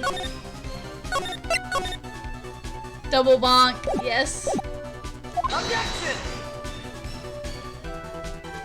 Mr. Edgeworth, you were the one who presented the scrap of paper as evidence. That means the burden of the proof lies with you, the prosecution. I love when he goes... That's enough. Mr. Edgeworth, can you confirm the handwriting on the suicide note? As the defense has stated, the handwriting has yet to be analyzed. If that's the case, it seems that yet again we have reached a point where a verdict is impossible. That's impossible! This isn't good, Phoenix. The judge is going to carry this trial over one more day. I don't think Maya will be physically able to make it another day. I didn't want to have to do this, but I have no choice. I request both the prosecution and the defense further investigate. And write analysis, my butt. That's just a lawyer trying to buy more time. On guard is guilty. Look, any idiot can tell you that. I think we've reached the end of the line. This stream and trial is too short to end. Yeah, no, it's not over yet. I can tell you that right now. It's not over yet. Guilty, guilty, guilty, guilty, guilty, guilty, guilty, guilty, guilty.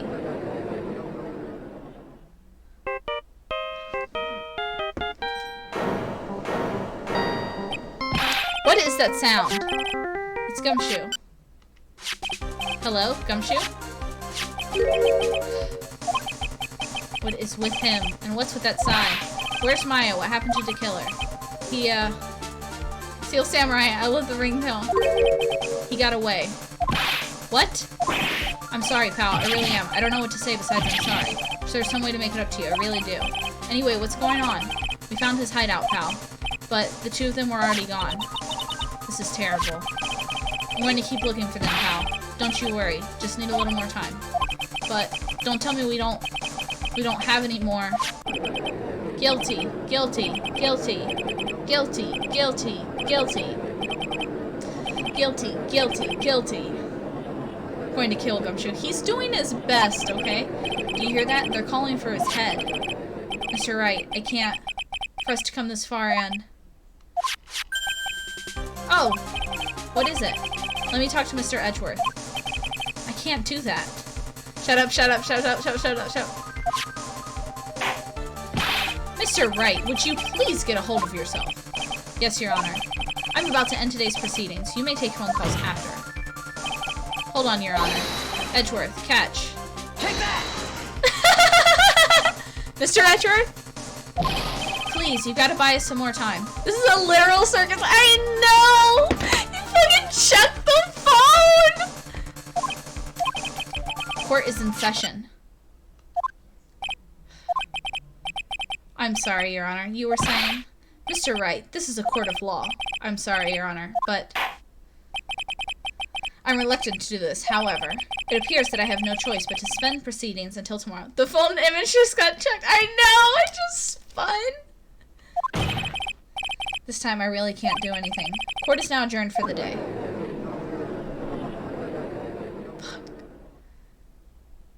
Objection! Please wait, Your Honor. Edgeworth!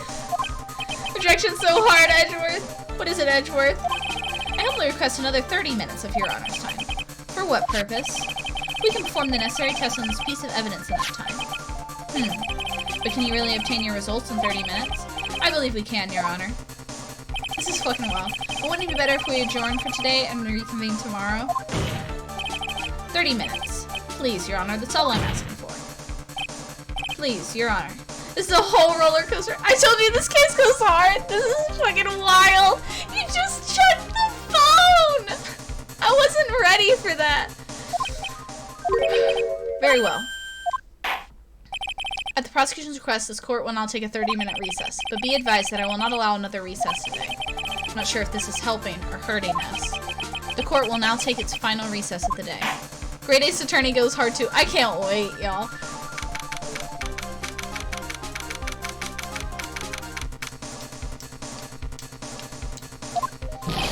Right.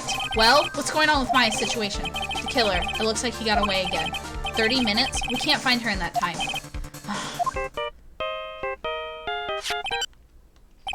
Report.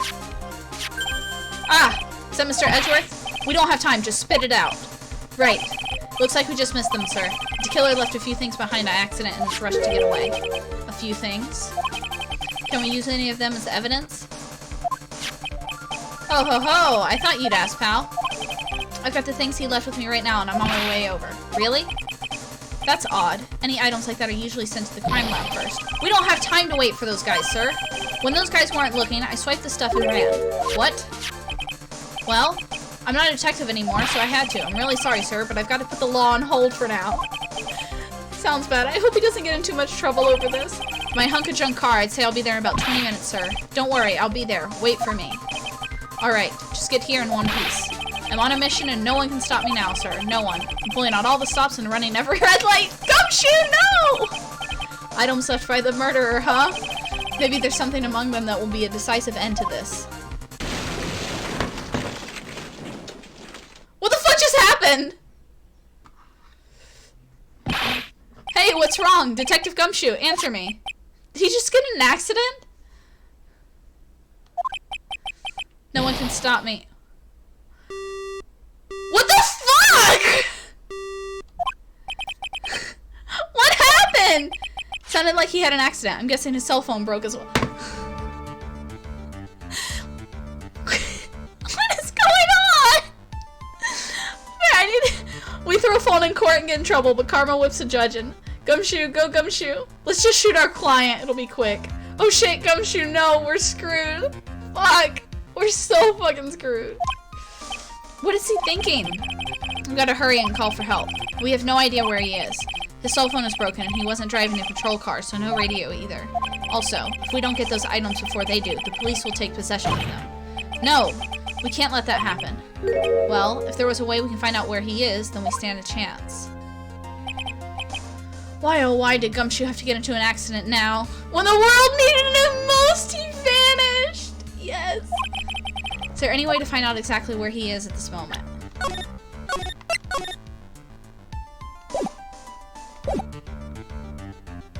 I mean, there's a way. That's right, there's a way. What? How? I'm sure we can find out where Detective Gumshoe is through this. Through what? Fuck, I didn't think you were gonna ask me for evidence.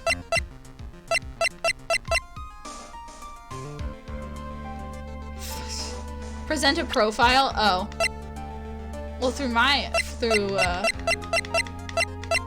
yeah, I mean, it would be through parole then. I had to guess. Take that!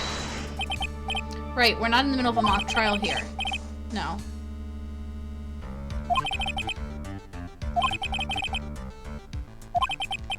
Did I say something wrong? Edgeworth.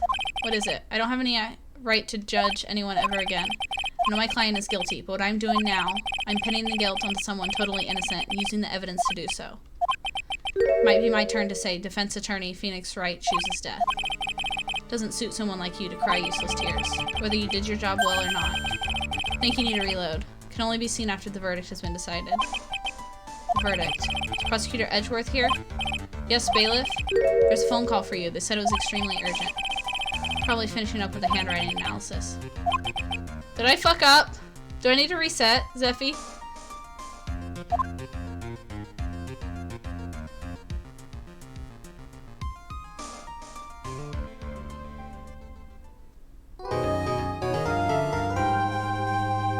I don't remember, but you might need to.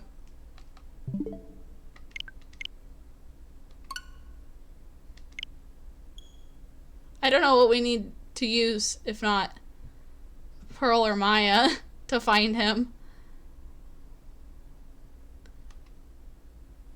Oh! I totally know. I figured it out. No, it took me a second, but I figured it out. There is a way. What? How? Sure, we can find Gumshoe with this. Francisca, she put a tracking thingy on him. I forgot. I'm an idiot. Smooth brain. Take that! Why are you bringing up Francisca at a time like this? Oh, I see. Try to get in contact with her. The chances are slim, but she's all we have. With girl with daddy and brother issues. Francisca, will she even want to help us? Edgeworth, what is it? I don't have any right to judge anyone ever again. No, my client is guilty. But what I'm doing now, I'm pinning the guilt onto someone totally innocent, using the evidence to do so. Whip girl helps nobody. Might be my turn to say, defense attorney Phoenix Wright chooses death. Right. Doesn't suit someone like you to cry useless tears. Whether you did your job well or not, that can only be seen after the verdict is decided. The verdict. Is Prosecutor Edgeworth here?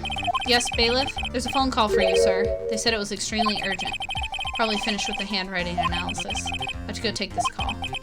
In the meantime, think hard about what you must do. Maybe we say pretty please. I don't think that answer matters, but it's best we played it safe. Yeah. Okay, so we're at a pause real quick. I have to pee so bad, so I'm gonna throw up the BRB and play some music, and I'll be right back. I will be right back.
Your heart is racing from a game? This is how I feel. I'm like... so I was like, I need to go take a break. Okay. Back in court. Court will now reconvene. I assume both sides are ready? Yes, Your Honor. Yes, Your Honor. I can understand the defense acting like this. However, why do you also seem distraught, Mr. Edgeworth? That is... It's nothing, Your Honor. What's wrong with Edgeworth? Looks like something unexpected just happened to him. Now then, Mr. Edgeworth, if you could please tell us the court the results of the handwriting analysis on Miss Impax's suicide note. Yes, Your Honor.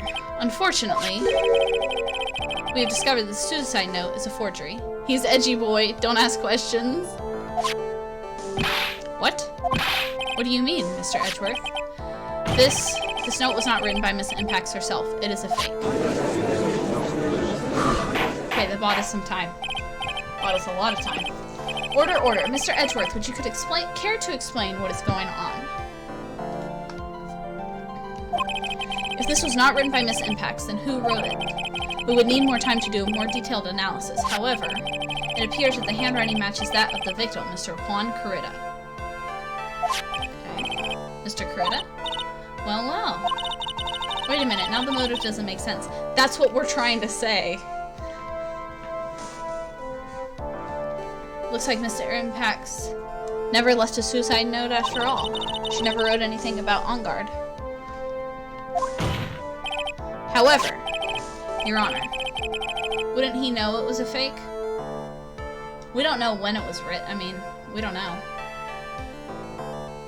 Even though the suicide note is indeed a fake, Mr. On Guard could not have known that, and so the facts remain unchanged. Acting under the assumption that it was real, he had plotted to possess it. That does sound very plausible. The theory that On Guard had no idea the suicide note was fake.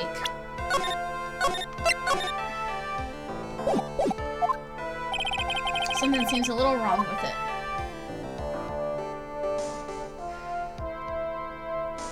It contradicts something that Edgeworth said earlier about finding a camera inside,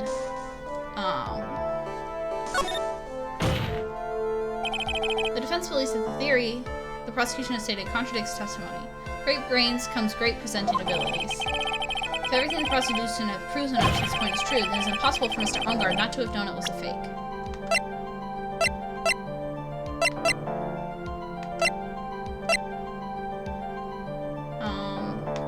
Assume the camera. Take that! Yes. What is this little item called again? A video camera, Your Honor. Well, a very small one, but... Oh, that's right, a camera. Ah, you kids and your fancy toys nowadays. Mr. Edgeworth, earlier you claimed that Mr. On Guard knew of the existence of this note because he was spying on the victim. Isn't that right? That were true. And this means Mr. On Guard would have known that the victim had forged the note. I love when he goes... So then the defendant knew the suicide note was fake. And if that's the truth, then suddenly the situation has changed in a very dramatic way. Exactly, Your Honor. Prosecution's theory as to what Mr. On Guard's motive for murder was, so that has suddenly disappeared into thin air. But, Your Honor, it was not as Mr. On Guard monitored Mr. Carrera 24 hours a day. Perhaps the victim wrote the note in a place Mr. On Guard didn't know of. Right back at you, Mr. Edgeworth. Why don't you show us some proof that the victim made a forgery in an unknown place?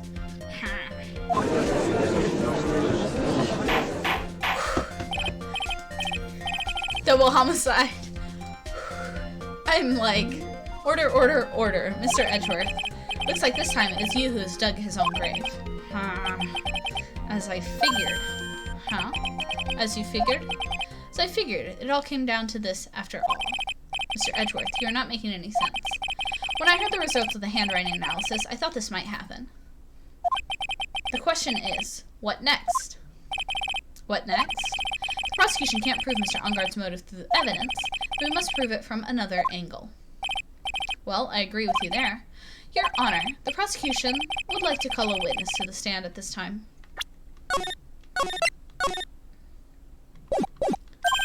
Oh, well, that's fine. However, this witness is a little unusual. Edgeworth stuttering. This is not like him at all. Unusual? Well, what sort of witness is this person, Mr. Edgeworth? Witness is one who perfectly fit to answer, once and for all, the questions of, who was it that hired Shelley DeKiller to commit murder? That's impossible. No such person exists who can answer that question with such certainty. Yes, Mr. Edgeworth, who is this witness? It is, yes, go on, who is it? The man himself. Mr. Shelley DeKiller. What? Oh, Mr. DeKiller. What? Shelley DeKiller? What the fuck is happening? You mean the killer? I mean the assassin? Yes, Your Honor. He's coming here to the witness stand? Well, yes, in a manner of speaking. I recognize that this is very unusual circumstances, so I ask for your permission. Well, Mr. Wright? Yes? Is this alright with you? Do I have a choice here? Can't really do much else to drag this trial out. The defense has no objections, Your Honor. This trial has dropped so much bombs in less than 2 hours. I know, I'm dying! Wonder if it really is alright to do this. Very well then, the prosecution calls its witness to the stand. Edgeworth, is there no other way left to us? Now then, witness. Your name and occupation, please. Very good, sir. My name is Shelley the Killer, and I'm a professional assassin. I say, what is going on here? Your Honor? How can you remain so calm? And what is the meaning of this two-ray radio? Yep, he is there. Are we tracking the signal while we do this? Can someone find this man, please? What is going on? Actually, Your Honor, it was delivered to me just now, and it came with a condition. As long as we do not trace its source, Mr. the Killer will testify to this court. Yeah, he probably can't be tracked. Yep. So this must be what that urgent phone call he got earlier was about. Oh no, this will not do. I cannot allow this in my court. First of all, we can't even be sure this is really Mr. the Killer himself. Witness, please present some sort of proof that you are in fact Shelley the Killer. I understand. Please wait a second. So how about this? I'm so hungry. Maya! Maya! A voice! Mr. Wright, can you confirm anything from this? The defense has no objections to this person. We are satisfied that this man is indeed Shelley the Killer. Looks like we have run into yet another unexpected turn of events. Your Honor, I guarantee it's the real one. How about this? Let's track him anyway. That's what I'm saying. He has a hostage. Fuck his rules and his terms. Like, we just gonna let him get away with the... We have a way to track this man down. And we're like, let's just let him testify in court. Y'all, he wouldn't know we're tracking him until you get there. And then once you're there, it's too late. He can't run anyway. Like... Looks like we have run into yet another unexpected turn of events. Well, it doesn't seem like we have too many choices under these circumstances, so... Now then, witness. There's one thing I would like to confirm before we speak of anything else. And what would that be? At the request of the client, you killed Mr. Juan Carrera. Is that correct? It is as you say. I did indeed kill Mr. Carrera. How many unexpected turn events have occurred today? Too many! Bro, it's 2017 in this game. Track that fuckwit. Now then, we have answered that. Let's move on to the name of your client. Very well. This is all just a bad dream. Yes, that's it. A bad dream. Shelley the Killer. What is he going to say?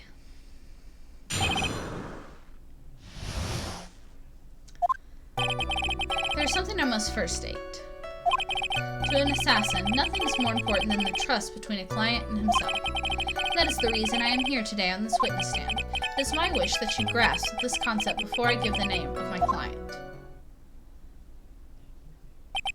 Mr. the Killer seems to be a very clever man. I must say he seems to be mocking us. It's 2017, but it has the technology of 2002 because it was made in 2002. That's why flip phones exist. While he may appear to be our enemy, Your Honor, Mr. the Killer is only stating the truth. He is no hypocrite. He has always stood by this one belief. You about this trust between his client and himself thing? Seems to be a level of trust beyond what people like me can comprehend. Well, Mr. Wright, are you ready to cross-examine the witness? Yes, Your Honor. There's no way to know what's coming next, so stay cool and collected, Phoenix. Oh, sorry, I forgot to say objection. Oh, this is like... I didn't... Give us Maya back! Hold it! We can't hear anything you have to say later. Can you please tell us who your client is? I don't think you understand your place, Mr. Attorney. Said this is something I must first state. Do you know what the word first means? So Sorry, go on. Well, it appears this is one witness you can't badger, Mr. Wright. It's only because you don't know about Maya's situation. To an assassin, nothing is more important than the trust between the client and himself. Trust between you and your client. Cool and collected? Pearl tits? Stop. Provide my services in a fast and efficient manner. In exchange, I trust that my clients are discreet about me and my identity. Too many people knew my face would be quite troublesome. That is why you're testifying in this manner? This is the first time one of my clients has ever been accused of murder. I must preserve the killer name so my clients can trust me. But couldn't someone stab you in the back and break your trust? This never happened before, but if it ever did, yes, that person wouldn't be my client for very long. They would certainly... That's enough. Please no more. Very well. It was only hypothetical, anyway. That's the reason I'm here on this witness stand. That seems a little strange to me. I mean, you're about to tell us the name of your client. I would think this would be very bad for them. Doesn't matter to me. This client has already broken the rules and acted outside of their prescribed role. The person tried to implicate another of the crime in order to save themselves. And this is a trespass that cannot be forgiven. Betrayal equals death. This is a surprise tool that will help us later. Who gave you the right to be so high and mighty? To the gentleman who spoke just now. Excuse me, but would you care to die? No, I didn't say anything. Judge had better watch himself. It's my wish that you grasp the facts before I give you the name. We understand, so please, tell us the name of your client. I'm afraid I cannot do that. I still have a few things I need to say before I do. Die to the killer. I agree. Ugh, that egomaniacal. It's not good for your health to be so aggravated. You won't live very long if you let everything bother you. Somehow that coming from an assassin makes it less than comforting. I don't really care about all the extra fluff. Just tell us the name already. Patience, try to calm down a little. It's important to try and understand his mindset. It seems very steadfast and closed, so you're going to have to work to get him to talk. I'm not his therapist, you know.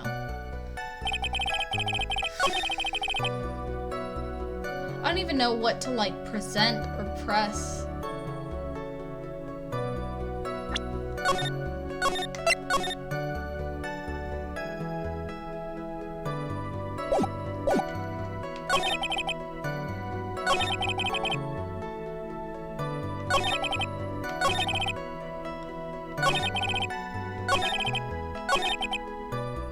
Hello, I just got home from work. Hi, Igloo Prince. Welcome to the stream. We are cross-examining the killer on the witness stand right now. And I don't know what to present.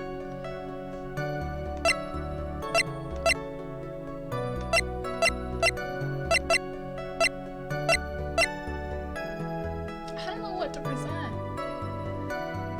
One, our client being out.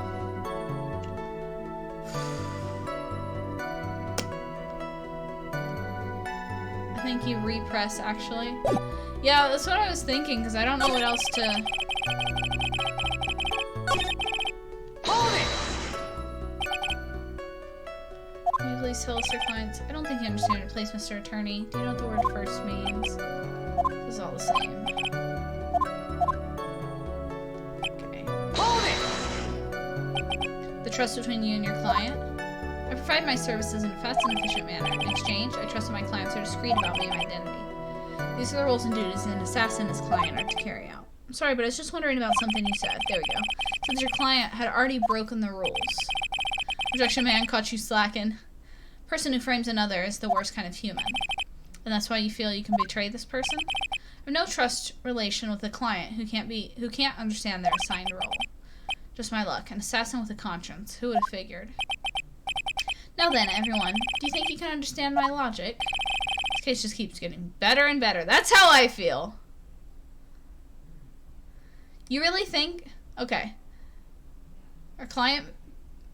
Break our client out. Hold him hostage. Threaten to kill her. If you kill Maya, we kill his client. He's not going to give a fuck about his client. Phoenix luck is worse than a leprechaun. If you can't, then I'm afraid we can't proceed.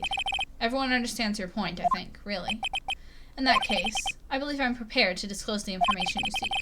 You have made it crystal clear that you value trust over all else. I believe we are ready. Excellent. That is the reason I'm here today on this witness stand.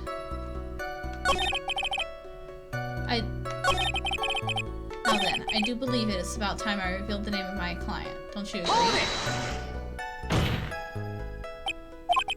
What is it? Now I can't bring myself to ask the client's name. If you can't ask it, Mr. Wright, then I will. A funny moment is nearly here. Oh, in that case, we're free to kill Scarface guilt-free. Save here. Okay. Save because you're about to see comedy.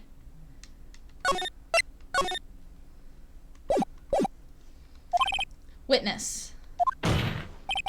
What is the name of your client who requested the murder of Mr. Juan Carrera? The person's name is... Adrian Andrews. What? Objection! Witness! That's not who you told me it was earlier. Pray tell, what are you talking about, Mr. Prosecutor? I mean, I figured that's what he was gonna say like 5 minutes ago, because he was like, oh, my client tried to frame someone else. And I was like, only Adrian tried to frame someone else. Are you gonna tell us that Adrian is the real killer? And I was right earlier? But like, our boy told us it was him. Like, Ungard told us it was him. So like, what the fuck is going on? Pray tell, what are you talking about, Mr. Prosecutor? I should think I know my own. Oh, did you know the radio has the same face as the killer? Does it? I guess it kind of does. He's got the line down the middle, his mouth, the two eyes. I guess it does kind of look like a face. I think I should know my own client, and it is Adrian Andrews. What? This can't be. On the phone earlier. What's going on here? My guess is that Mr. the Killer just stabbed Mr. Edgeworth in the back. Stabbed Edgeworth in the back? Sure, in order to get an audience with this court. I think the killer told edgy Matt Ungard. Well, Matt Ungard told us Matt Ungard.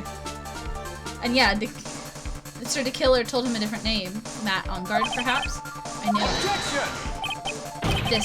This is outrageous. I was deceived. This witness is telling a very serious lie. But you were the one who summoned this witness. You, Shelley the Killer. My testimony is the truth. The defendant at the moment is Matt Ungard. Am I correct? All I wish to do is help procure his acquittal. Wow. All of a sudden, it feels like we can actually win this. Yeah.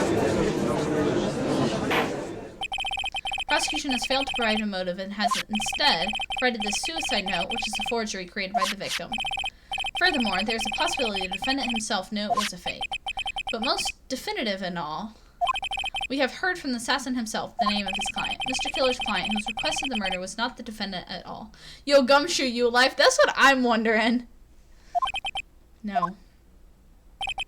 With all this evidence, it is obvious to me that this means that Mr. Matt Ungard is innocent. I seem to have caused you a little bit of confusion. Please continue your discussion and call me when you have reached a verdict. Bailiff, please bring Miss Adrian Andrews in immediately. I'm saving, because all of this feels very serious. What now? With the way this is going, Ungard will be found innocent. This may be our last chance to save Maya. Yeah, but Edgeworth is right. The killer is lying. And Ungard, my client, I know he's guilty. Can I live with myself if I win this? Who would have believed the prosecution's own witness would absolve the defendant? Your Honor, the prosecution requests permission to further question the witness. Shelley the Killer is certainly lying under oath. It wasn't me. Listen, everyone, please. That testimony just now. It was all one big lie. Miss Andrews, suicide note might have been a fake, but that man, Matt, he's the reason Celeste died. Juan's death, it was all because he got pulled into Matt's twisted world. The testimony just now. You have to believe me. It was a horrible, horrible lie. But Mr. the Killer himself has testified. He has named you as the client. No, that's not true. Also, there's quite a bit of evidence that points to you. The knife and the button, donning the nickel samurai costume. But that's... You can have a motive. My poor babe. We know that Miss Celeste Impacts was a large part of your life. You wanted to follow her and you wanted revenge against the two who hurt her. I would say you have plenty of reasons to want them both dead. No. Mr. Wright! You know the truth. Tell them. Tell them the real story. Who the real killer is. Tell them. Please, help me. Yes, I know the truth. Fuck, I don't know. This is intense.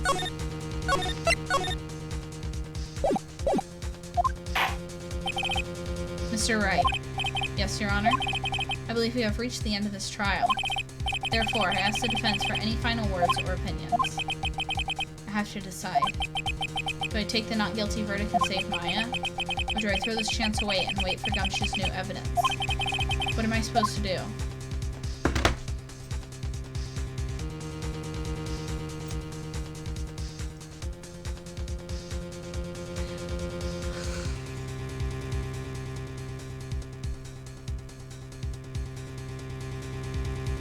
I don't know what to do. Wait, I'm sure Gumshoe is fine. We need to save Maya, though. Don't throw my baby in jail. She's already going to jail. You do realize that, right? She's just not going to jail for murder right now. She's going to jail for what was it? Tampering with evidence. Kill our client, shoot him. Yeah, Andrews is already going to jail, honey.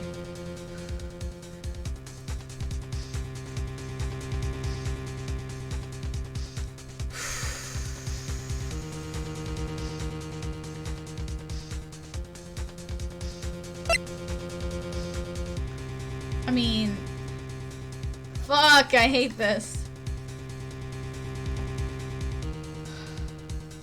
I think I have to request the trial to continue.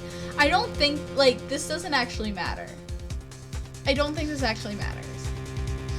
So, but I'm gonna save anyway.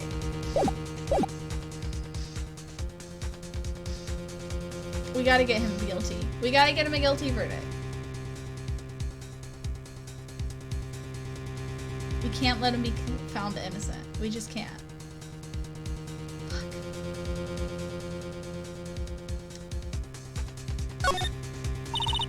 Phoenix. I can't do it, Mia. I can't accept I'm not guilty. You're a lawyer. I know. But Matt Ongard is the killer. A murderer. I'll ease your worries. There's one choice that matters in this last bit, and that's at the very end, the very obvious. We assume the killer. No, I know that one didn't matter because the bar didn't pop up. But I still, like... Sometimes, even though they don't matter, they, like, loop you back around through shit. If you pick the wrong one. Like, they loop you back around and then you have to go back to the choice anyway, so it's just... But Matt Ongard is a killer, a murderer. I can't let him get away with this. I can't let someone else take the fall. If I let Miss Andrews be convicted, then I am no better than Ongard. And even though I don't want to admit it, I have to face the fact that it's because of Edgeworth that I now know the real truth. He could have gotten Ongard convicted so many times over. He never took a single one of those chances. If I take this verdict right now, I'd be betraying his trust. His trust? Well, the very end of this case has a bad ending, but you kind of have to be actively trying to get it. Good to know. Hashtag Wrightworth. Hashtag Wrightworth. I never thought about it until now. I trust him? Yes, you do. Mr. Wright, your opinion, please. Defense requests that we be allowed to further question Mr. Detillo. Am I hearing you correctly, Mr. Wright? Right. By the way, did you see my suggestion? Which suggestion? In the chat from yesterday, I did see that. I haven't looked into it. I'll get to it soon. But that witness has cleared your client through his testimony. Your job here is done. I'm in on the Discord.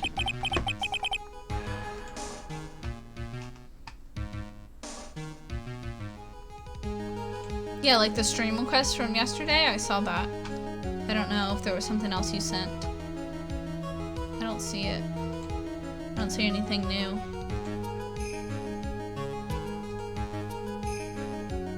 Not done yet. To see through the witnesses' lies and find the truth. That is my job, Your Honor. There's still more evidence to look at, and I'm sure that once those pieces arrive here in this very courtroom, a miracle will occur. Very well. The trial will continue. The truth is my job, Your Honor. Please reestablish a connection with Mr. DeKiller. Right away, Your Honor. Not on this case, though. Has a verdict been reached? Before that, we would like to talk with you a little more. About? All you needed from me was the name of my client. What else could you need me for? Well, actually, we would like to hear everything you know about this case. That is how things are usually done. What is he talking about, usually done? But what shall we have him testify about now? Mr. DeKiller, if you don't mind, please testify about your client in more detail. You legal people and your procedures. Is it any wonder no one likes to go to court? Yes, verdict. You bitch.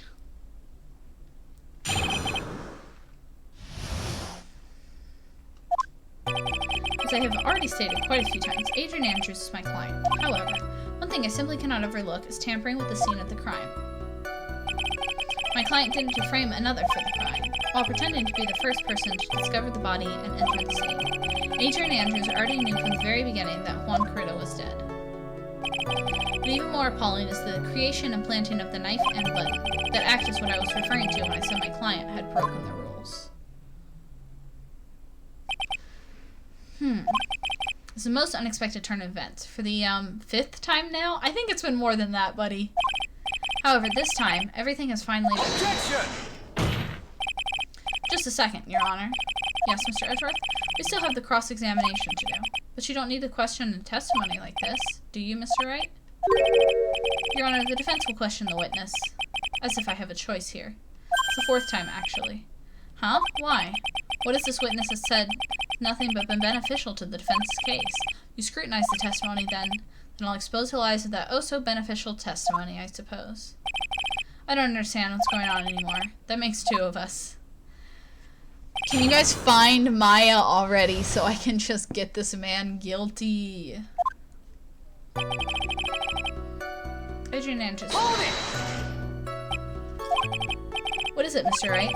If I press him the wrong way, I might raise suspicions on his end. Correction, that makes 3 of us. Actually, probably 4. I think we're just all confused here. But I have to do something to waste more time. Witness, about requesting a hit. Yes. How much is your fee? I see you are quite a dark-hearted man, Mr. Attorney. Huh? If you would like to talk business, we can do so after trial. No. I'm not thinking of... Mr. Wright. Yes? You want to kill me. You want me dead, don't you? Phoenix, you did set yourself up on that one. What? Why would you think something like that, Your Honor? Guilty, Mr. Phoenix Wright. You are hereby declared guilty. Witness, let's continue. Why did you disclose the name of your client? They're your client, are they not? Gumshoe, find my... Gumshoe is currently in a ditch on the side of the road. To be fair, Phoenix did do that to himself. I need a minute to recover from that one. Phoenix, you could have questioned... Message check, by the way. Let's see. Let me refresh it. Okay. You're at 777. And Swole Nerd is at 447.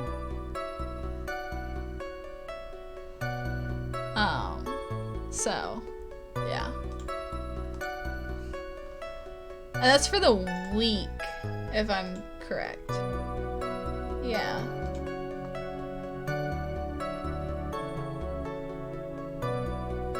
Yeah, that's for the week. Okay. One thing I cannot simply overlook is tampering with the scene of the I have sent 779 messages in 1 week. Yeah. I have a problem. I think you're just in love with me. Am I full of myself? Maybe a little bit. I think that most people wouldn't be able to overlook a person hiring another to kill. I got a girlfriend. I'm totally fucking with you, bro. Don't worry. I'm just fucking with you. If I had a problem with such a thing, I wouldn't be very effective at my job. Ah, yeah. Well, change in occupation might be good for you. However, I will say this. Even though I am the one that does the deed, my clients are always the real guilty party. Okay, miss, she's just a friend. That goes without saying, Mr. Killer. And their fate is to live with the knowledge of their guilt on their shoulders. However, my client this time thought that they could run away from their guilt. Hold it! Are you talking about the button and the knife? Can't blame you if you are in love anyways. She's just a friend who loves fashion.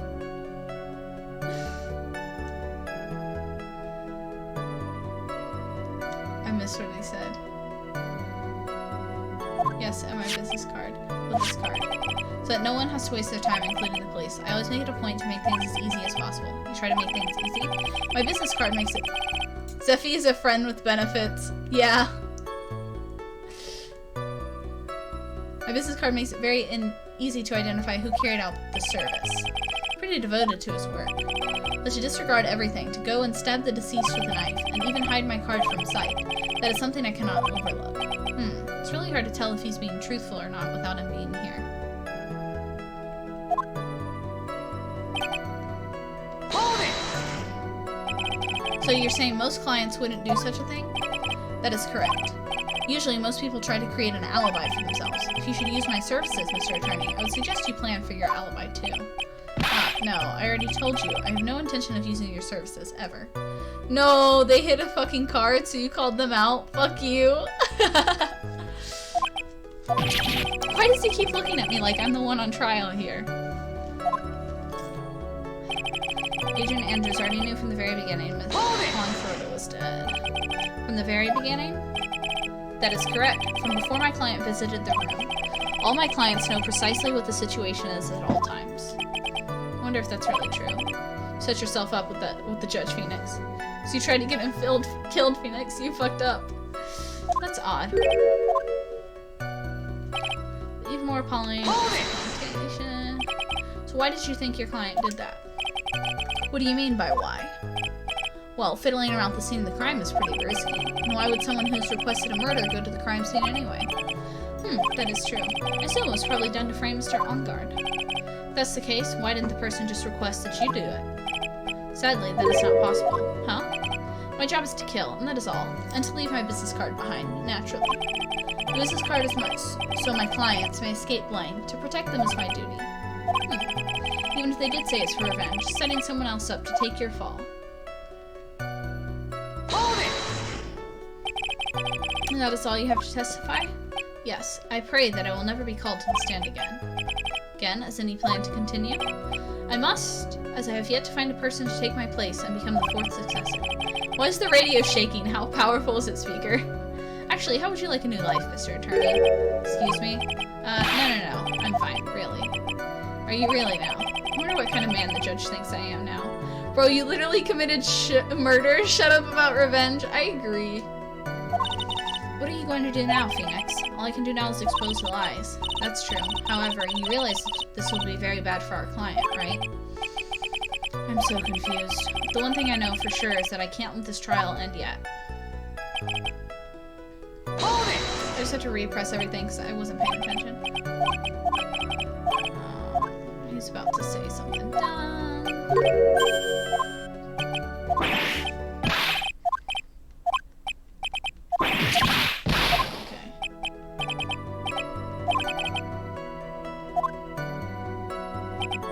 Thing I not simply overlook is tampering with the scene of the crime.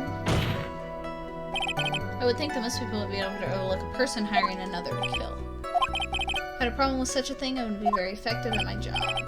Yeah, well, change in occupation might be good for you.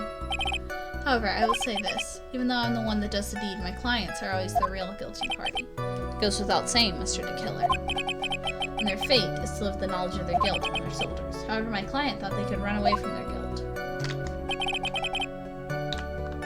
My client did it to prevent the crime. Are you talking about the button and the knife? Yes, and my business card. Oh, this card. So that no one has to waste their time, including the police. I always make it a point to make things as easy as possible. Try to make things easy. My business card is to make it easy to identify who carried out this service. It's pretty devoted to its work. I just disregard everything, go and stab the deceased with a knife, and hide my card from sight. That is something I cannot overlook. It's really hard to tell if he's being truthful or not without him being here. Hold it! I'm pretending to be the first to discover the body. So you're saying most clients wouldn't do such a thing? That's correct. Usually most people try to create an alibi for themselves. You should use my services, Mr. Attorney. I would suggest you plan for your alibi too. If you think about it, Andrews couldn't know from the beginning he was dead. Yeah, but I don't know how to prove that. I'm trying to press everything again just to make sure I got it. No. I already told you. I have no intention of using your services, ever. Why does he keep looking at me like I'm the one on trial here? Adrian already knew from the beginning that Coretta was dead. From the very beginning? That's correct. Before my client visited the room, all my clients know precisely what the situation is at all times. I wonder if that's really true. That's odd. Yeah, it's clearly that statement. I need to do something. But I don't know what... I'm gonna keep going just to make sure I got everything. Why did you think your client did that? What do you mean by why?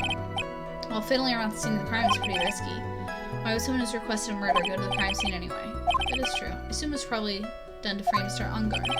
If that's the case, why didn't the person just request that she do it? Sadly, that's not possible. Huh? My job is to kill, and that's all. Leave my business card behind naturally. Business card is so clients may escape blame. Protect them is my duty. Even if they say it's for revenge, setting someone else up to take your fall. That is what I meant by the client who broke the rules. That's all you have to testify? Yes, and I pray that I will never be called to stand again. Again, as in you can plan to continue? I need to find a forced successor. How would you like a new life, Mr. Attorney? Excuse me? No, I'm fine. I don't know what kind of man the judge thinks I am.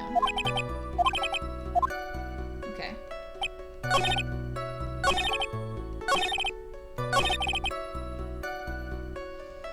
So, it's something on this statement. Perhaps a certain drink. You think the drink...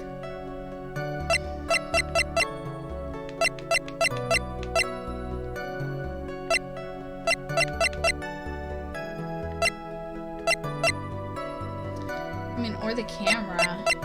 But I don't know.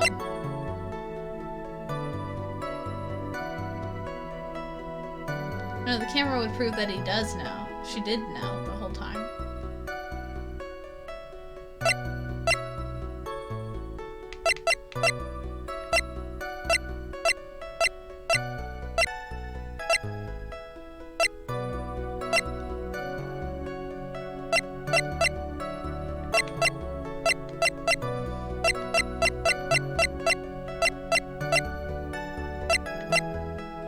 Yeah, I guess a drink is my best bet. I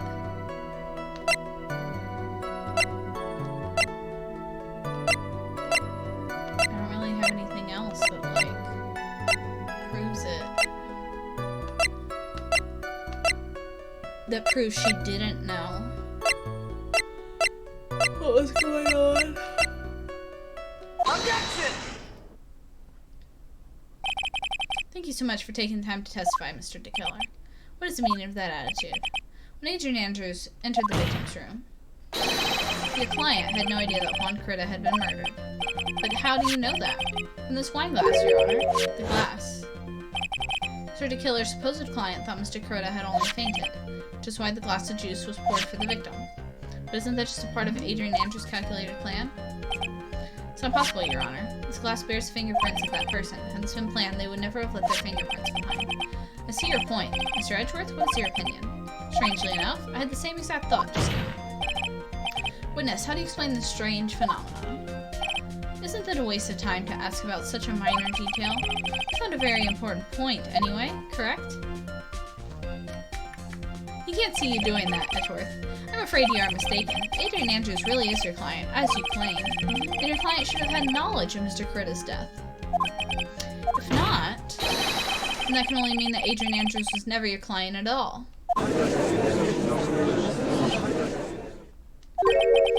How strange. Yes? Why is it that the attorney has yet to raise an objection at this absurd situation? Phoenix. Killer figures out what we're up to, we're in a real trouble. Yeah, I know. Objection! Mr. Edgeworth, I'm surprised. You know you can't say things like that without any evidence. Ah, sorry. Well, that was an awfully weak objection for the two of you. Anyway, I'm positive there was a contradiction in that testimony. Prosecution requests further testimony concerning when the request was taken. Very well. Right now I have to buy us more time. While we wait for the items the killer left behind to get here. I just know that the very outcome of this trial lies in those items. Can we find Maya already and just, like, stop with this shit?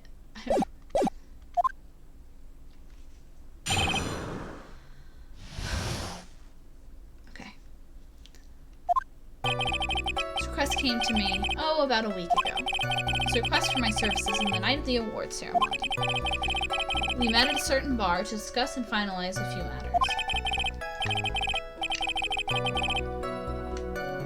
That is what occurred. I trust my memory, and I believe I've made no mistakes. So you physically met your client, huh? That is correct. Meeting one's client is the first step to building trust, in my opinion. I see. Well, Mr. Wright, your cross-examination, please.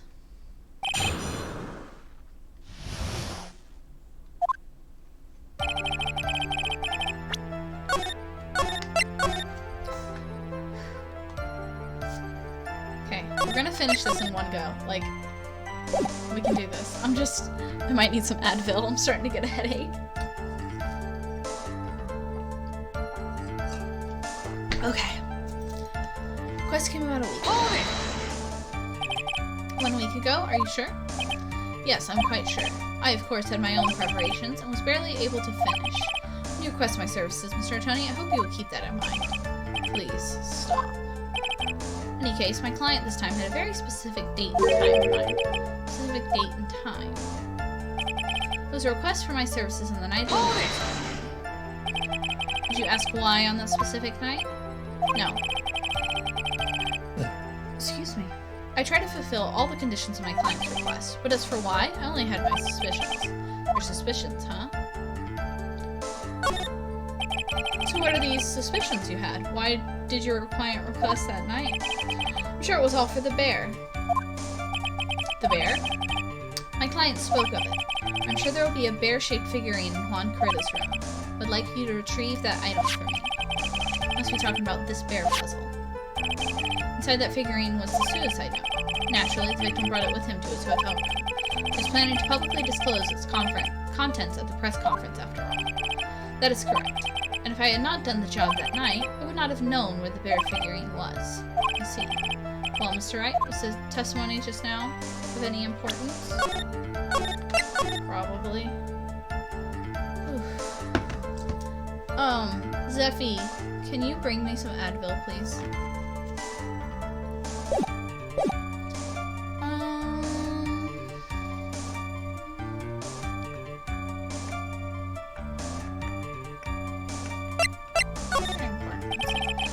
Just now has made one thing clear, and that is the client knew the secret of the bear figurine. Huh, why is everyone so quiet? Mr. Wright, I think all of us already knew that. Oh, really? Witness, please continue with your testimony. At a certain bar. So you physically met Adrian Andrews, right? Of course I did. What was that? What was with the brief pause? Witness, I would like for you to give us a few more details. I always meet my clients as a matter of principle. I've never taken a request by telephone or mail. And why is that? That's because I value the trust between a client and myself above all else. The only way to establish that is to speak to the client while looking them in the eye. Well, Mr. Wright, was the testimony just now of any importance? Now I don't know. Is he gonna ask me of every little thing? Like, I don't know.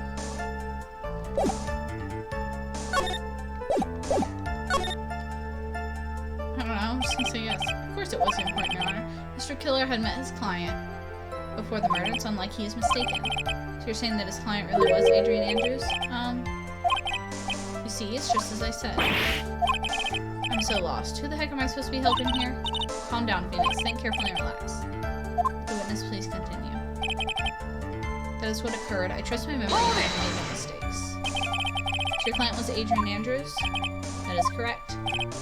Well, he says the two of them met, but if they did, there shouldn't be anything wrong with the killer's testimony. Well, there doesn't seem to be anything strange this time around. You have to draw more information from him, but you can't draw suspicion.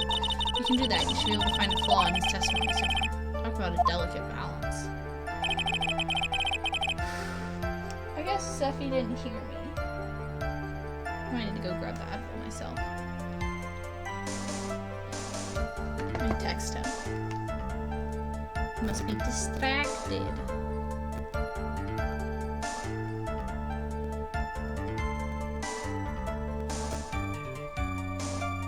What didn't I do? I asked if you could bring me Advil, please.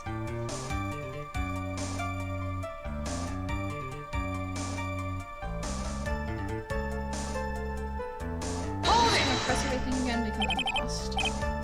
Where is it? It should be in the nightstand drawer, the top drawer. 1 week ago? Are you sure?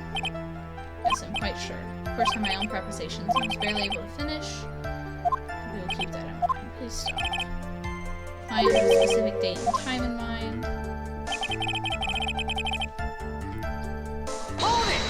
Performing services on the night of the award ceremony. I had suspicions.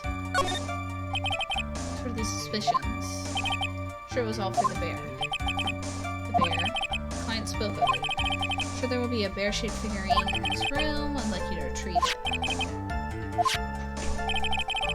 Inside the figurine is a suicide note. Yes. Take that! Don't throw things at me.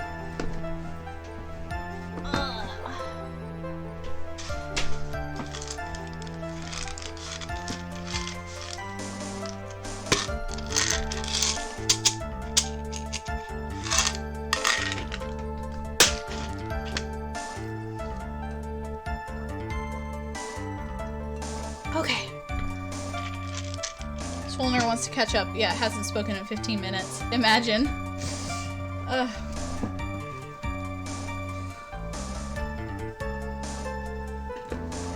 Okay. He was planning to disclose his contents. Blah, blah, blah. Well, it was not important. The killer said sounds plausible, but in the end, it's just conjecture. No, Your Honor, I don't think it's very important. Well then, witness, please continue. I don't know, I'm supposed to be pressing or anything. Hold it! So you physically met Adrian Andrews, right? Of course I did. Witness, I would like you to give us a few more details. Always made it a matter of principle, never taken a request by phone or mail. Value trust.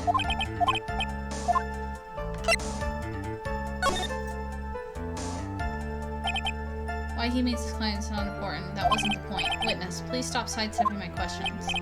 What do you mean by that? My question was, did you really meet Adrian Andrews in person? I've already told you, Mr. Wright, I did. It's only through talking with him face to face that I began to trust him. That's when I thought, I can trust this person as a client. It's true what they say about talking face to face. Well, Mr. Wright, was the testimony just now of any importance? It's very important. If I heard what I think I heard just now, then I think I've got him. Your Honor, I believe the testimony just now was of the utmost importance. Huh? Really?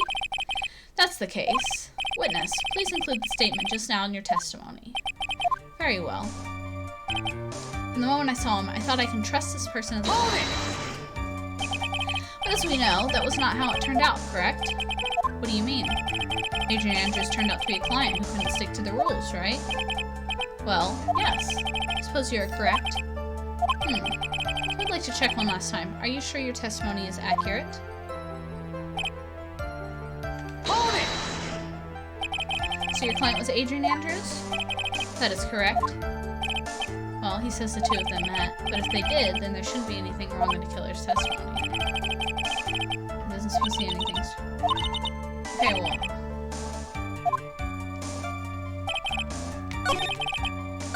Is no one going to point out? He said, from the moment I saw him. I guess I have to point it out. I'll press this again. As we know now, that's not how it turned out, correct? What do you mean? Okay. I suppose shows you're correct. Be sure your testimony is accurate. What do I have to prove? What do I have to show to prove that he's being a dumbass? Hold it! So your client was Adrian Andrews? That's correct. If they did, then there shouldn't be anything wrong with the killer's testimony.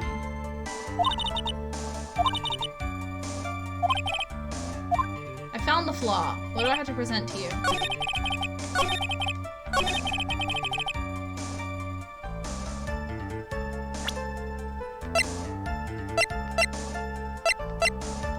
I clipped Seffi presenting Advil as evidence to you! Him chucking it at me and me dropping it. Yeah, that was a great one.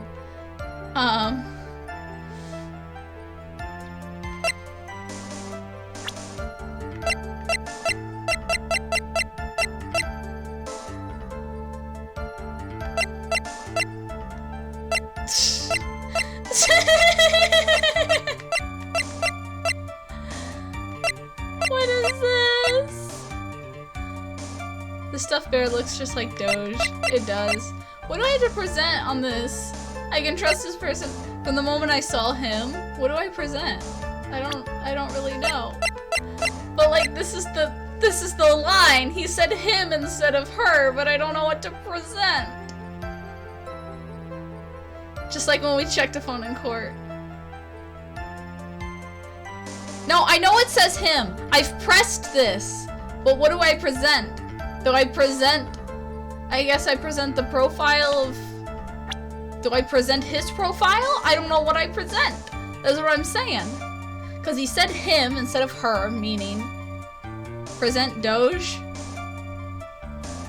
Present Adrian. Y'all, chill out. Okay.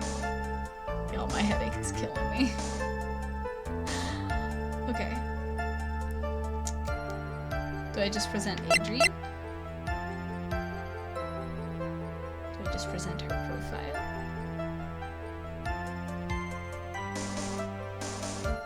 Yeah, I think I just present her. Like, her profile.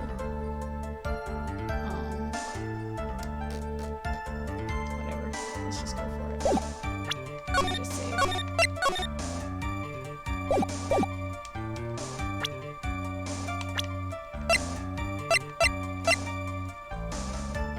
Objection! I would like to go over this one more time. You met Adrian Andrews at the bar and took the quest at the time. Yes, that is correct. That's when you thought he was trustworthy? How many times must I repeat myself? Yes, that is correct. I'm sorry, but that is an impossible tale. What? Shelley the killer.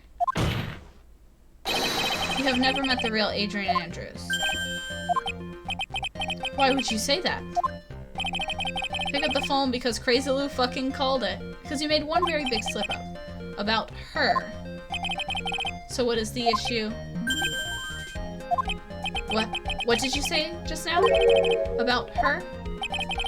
Crazy Lou's also played this game before. Yes, that's what I was saying. I figured I needed to present Andrews, but yeah, school nerd, Crazy Lou has played this game before. If you'd ever met Adrian Andrews in person, one look would have told you that she was a woman. Fucking exploded. Crazy Lou, I will scroll up and find where you said you played this game before. Don't make me. Order in the court. Mr. Wright, what is the meaning of this? Witness testified to the following. That he always meets face-to-face with his clients when taking their request. But he's never met Adrian Andrews in person. Yes, Your Honor, that is exactly the point. That means Mr. DeKiller's client could not have been Miss Adrian Andrews. I never said that. Alright, we're gonna scroll. We're scrolling.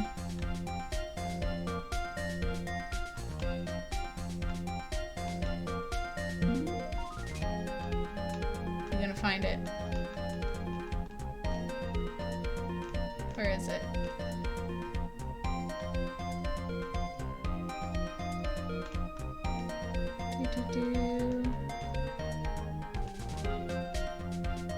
Stupid bug loves my monitor screen. Oh man, I can't find it. I think it's like gone. Because of chat so long.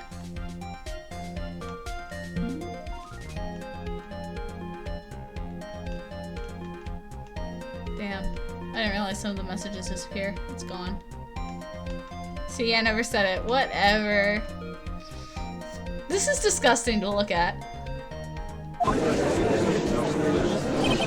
Mr. Edgeworth, I understand your logic on this one. However, why did the assassin make such a basic mistake? I believe it has to do with her name, Your Honor. Her name? Check Crazy Lou chat log. It'll be there. Oh, you right. Yes, Adrian Andrews is without a doubt a very androgynous name. Yes, I see. Luckily for Mr. the Killer, the entire time he was on the stand, no one had stated Adrian Andrews' gender. And so he simply picked the wrong gender to go with. What? What is going on? Shelley the Killer. This court demands an explanation. I'm trying to get more comfy. Y'all, I am... Okay. I think somehow I must have mixed up this client with another. So does that mean you remember something different now? Still won't find anything. Did you go and delete it, Crazy Lou? Yes, of course. Please, if you would allow me to testify once more. Ugh, I know he's just going to spit out more lies. Very well, but this time, please give us the truth and nothing but the truth. Yes, it is sweating oil. You can't delete messages on here.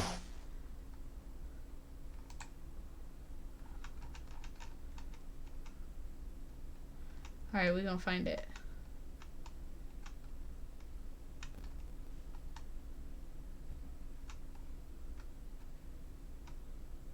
Yeah. I've played Great Ace Attorney recently, but all these games are a while ago. Have it right here.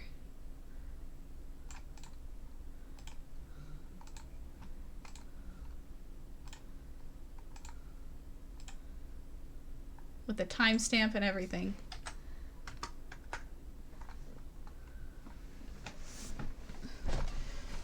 Okay.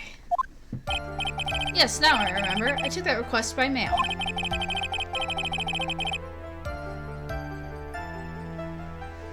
Uh-huh. Whatever you say, Crazy Lou. I think we gotta put Crazy Lou on the stand. There have been times where I've took a job without having met my client. The request was for the murder of Juan Carota, 2 or 3 other small things. When I saw the name at the end of the letter, I thought my client to be a man. So you took this job through a letter. He didn't mention anything about a letter in his earlier testimony, which means he's definitely lying. Be careful, Phoenix. If you break the assassin's testimony completely, it's over for us. Objection! Can you deny that, Zeffy? I know, I can't make him suspicious, but I think we're okay. Like, we can do this. As long as he's standing there across from me. No matter how strong of a punch I throw, he'll counter it. They're so in love! They're so in love. Now, let's begin the cross-examination. Take that! Oh my god, my head is killing me. How about we go to actual virtual court? Oh lord. Hold it! But didn't you just say you always meet your clients? Yes, I suppose I did say that. However, there are some clients for whom a meeting is simply not possible. Didn't you meet your client this time? No, I did not. Oh, come now. Let's stop this game of cat and mouse. Using your silkiest voice is not going to work on me. Alright then, just cough it up and confess. Mr. Wright, you can't badger a witness with such harsh words. You're a lawyer, so behave like one and present evidence instead of mindlessly yelling. Now then, do you have any proof that Mr. the Killer met his client? I'm sorry, Your Honor. Unfortunately, I do not have any proof. You see, your line of questioning was just another waste of time. Sadly for us, Your Honor, that is the nature of right and wrong. And times... We've been playing this game too long, lol. Bruh, it's been almost 3 hours.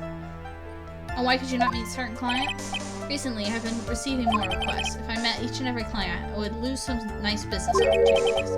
Nice business opportunities? Top of which, the times have changed. It's now the age of information and computers, correct? Well, I've joined the times and now take requests via electronic mail. Electronic mail? Do you have to mail that in a special insulated envelope? I'm very sorry. I despise the shortening of words. What I mean is by electronic mail is what's commonly referred to as email. No, I mean in general, we're talking like them now. Dude, Zeffy talks like this already. This is not just because of my playthrough. Email? In a contest of mimicry, the judge would beat a parrot, hands down. Ahem. Anyway, so you took this job with having met your client, and... Quest was for the murder of Juan Carota and 2 or 3 other things. 2 or 3 other things? Yes, and what were these other things? 3 other things that have nothing to do with this case. What should I do? Should I let him slide with that?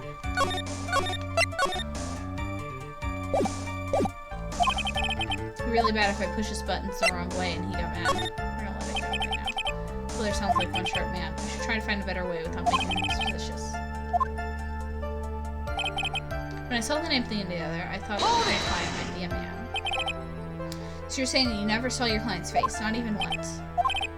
I did, once. It was when I went to give my client the figurine. Do you guys want to go to court, to virtual court, to test out my innocence? I gotta finish this court, so maybe later. Yes, I see. Miss Andrews was wearing a mask at the time. A mask? The Nickel Samurai mask, I'm guessing. Mr. Wright, what do you have to say about this? Do you have any problems with this piece of testimony?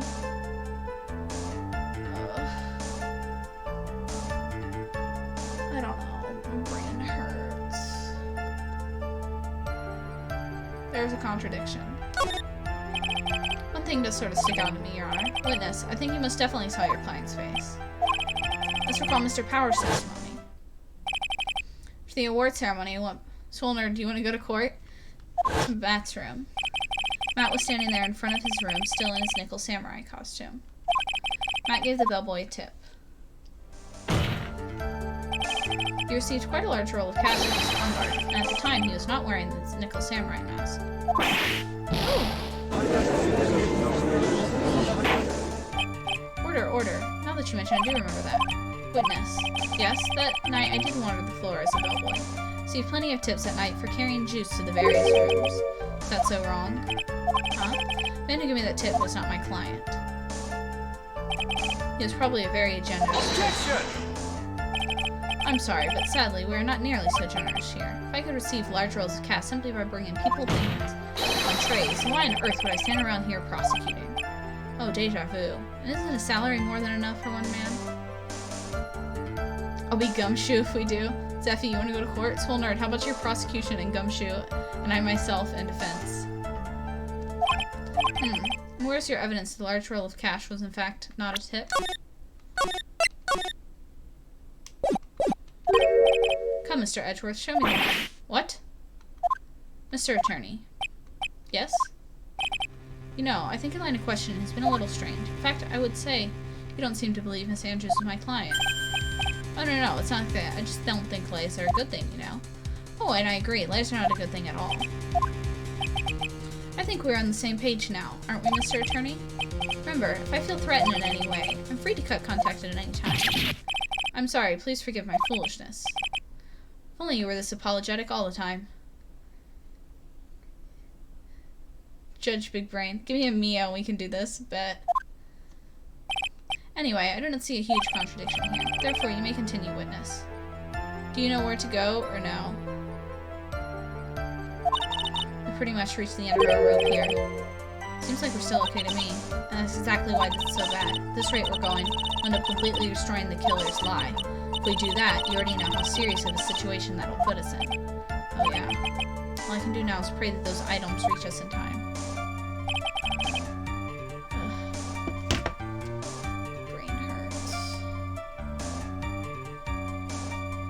There's one thing I didn't press all the way, and again, I'm scared to press it, because I don't know... Which one was it? It was this one.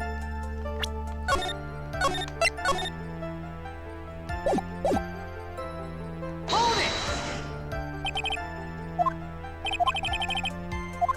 What are these other things? Really things have nothing to do with the case. Should I let him slide? It'd be really bad if I push his buttons, and he got mad.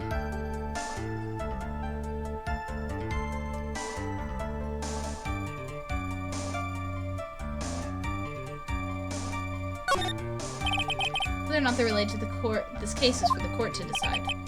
Mr. Attorney? Yes? Everything I've said from the beginning has been nothing but beneficial to your client, which is why I wonder what is pushing you to continue this cross-examination.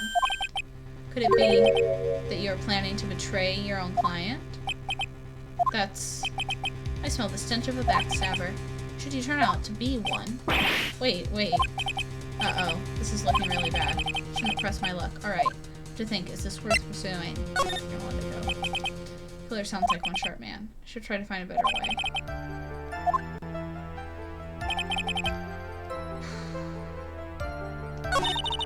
Pretty much freaked out over a rope.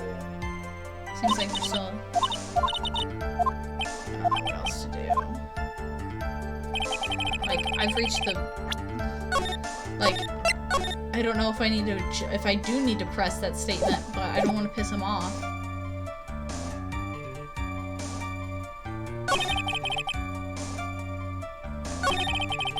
I think we need to press further.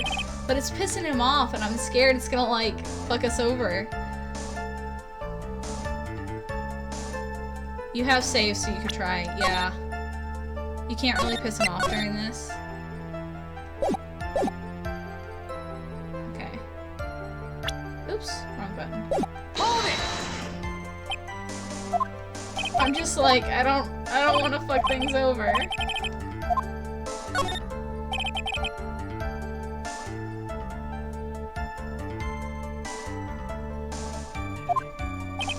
Mr. Attorney. Yes? I think it's been beneficial to your client, so I wonder why you continue to push the cross-examination. Could it be that you're planning to betray your own client? That's... smell the stench of a backstabber. Should you turn out to be one? Wait. This is looking really bad. Please further. Witness, this is a very important matter. Please cooperate and tell us what these other jobs your client requested are. It's truly that important. Suppose I don't have much of a choice. The bear figurine. Bear figurine? After the assassination of the target, I was to find the figurine. I was told that the job was as important as the actual killing.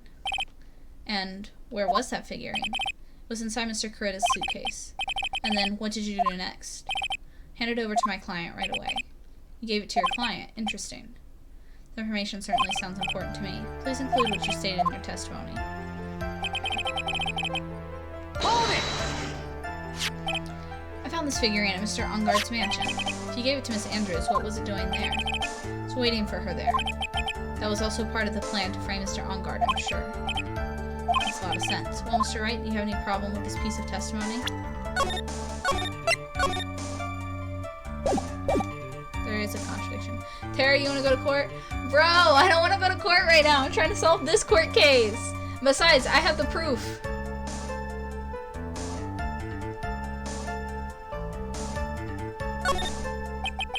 So the killer says he gave the figurine to Miss Andrews, but I know somewhere in that statement there's a contradiction.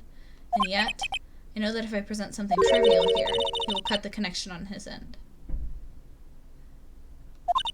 If you want to make a strong point, Phoenix, you have to present strong evidence. She's right. So now what, Dr. Wright? I said I played great Ace Attorney recently about the trilogy.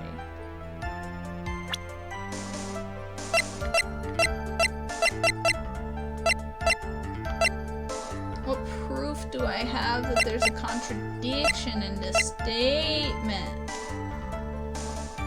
I was hoping Phoenix would just be like, yo, guess what? You said you never met her.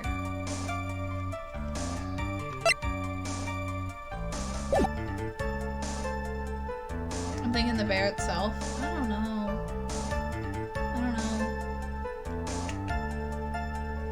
Think it over again. It's no use. As long as I can't put my finger, pushing this witness would be extremely dangerous. It appears that Miss Wright has no problems. I'm gonna press his other statements one more time. Hold it! So you're saying that you never saw your client's face, not even once? I did, once. It was when I went to give my client the figurine. Sandra's wearing the mask all the time. Mask. Do you have any problems? We're just gonna... I think I can pull something out of what he said, but it would be real bad if I did something needed math. Okay. So I need to present something on the other understatement.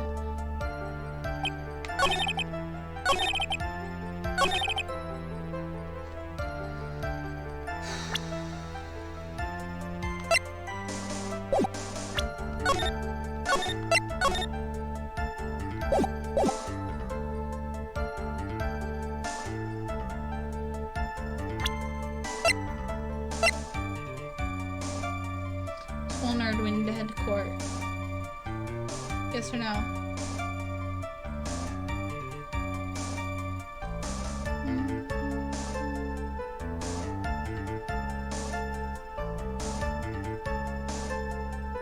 guess I can try the bear. So Stacia's when we played the one we're currently watching. Also, you've helped her on past streams. Oh my god. Y'all, let's just chill out. We don't need to go to court. We don't need to keep arguing. Let's just mellow out. Y'all, I have a headache. Okay. I think Crazy Lou just really wants to go to court. Somebody go to court with Crazy Lou, please.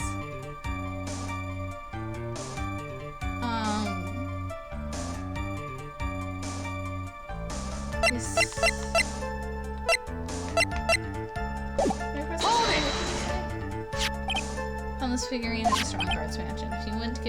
If you gave it to Miss Andrews, what was it doing there? I was waiting for her there. That was also part of the plan for Mr. Engarde, I'm sure. Alright, do you have any piece of problems with the system?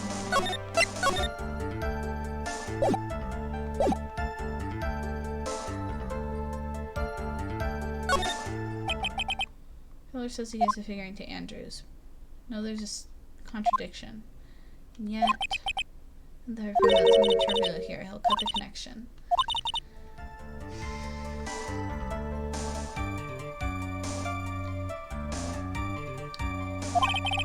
That's right. So now what? And let's just go over this one more time. He gave Miss Andrews the bear figurine. She told you to take the bear and wait for her at On Guard Mansion. Is that correct? Yes. Where are you going with this? Well, I think we might have remembered a few things incorrectly. What? It's a battle of wits. I can't let up on him. I don't think it's possible for Miss Andrews to have been the recipient of this bear. Court, I bonk you. I'm not the court type of guy who prefers solving problems with unsanctioned violence.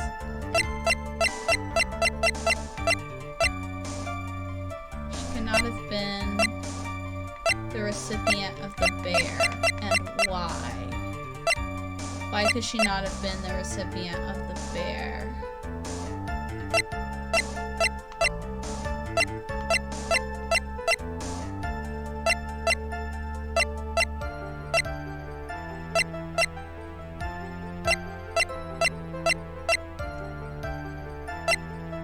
Y'all, I don't know. Okay.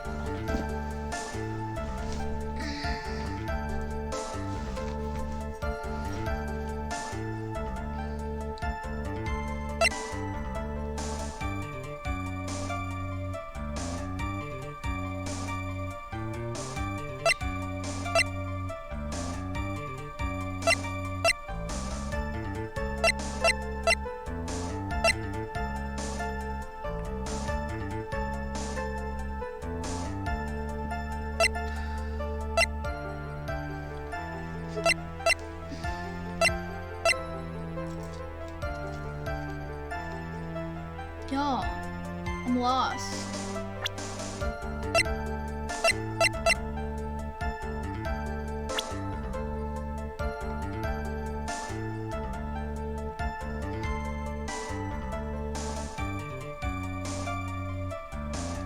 Go wait at On Guard Mansion. Why is she not the recipient of the bear?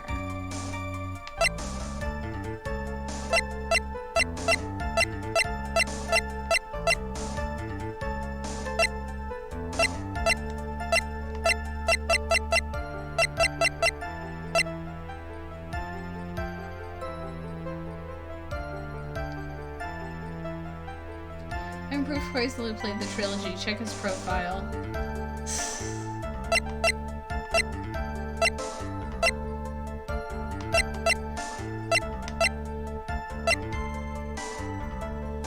It clearly shows me starting a new game of Justice for All, not playing a new game.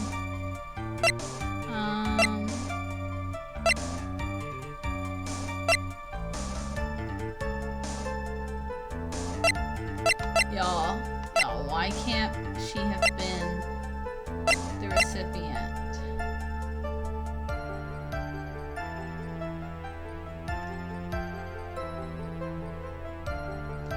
I don't know. I'm gonna make this go a little longer since maybe the bear, the note. I'm thinking the note? Because she said she wanted to burn the note? But I don't know. I'm so confused. I'm gonna go with the note. Take that!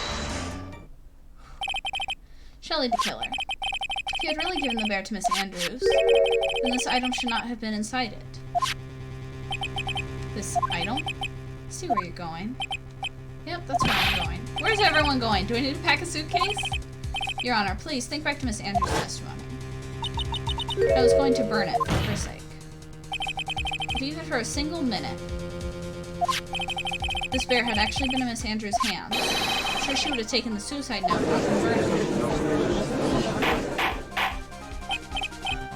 Order. So that's where you two are going. So by the very fact that the suicide note was still inside the bear, tells us that your client didn't know how to disassemble the puzzle. Which means, Your Honor, it is impossible for Adrian Andrews to be the client.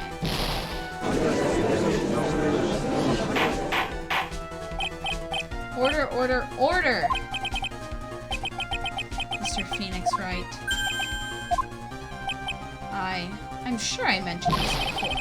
Oh, I hate traitors above all else. I think your cross-examination has clearly demonstrated something to me. You must wish to break your end of our agreement. No, that's enough. That is your intention. There's only one more thing for me to do. Wait, please. Gentlemen, ladies, please excuse me. I have a matter that I must attend to. Hold it! No, please. Not that. Please wait. Mr. Attorney, bring this trial to a speedy end and I may stay my hand. Otherwise...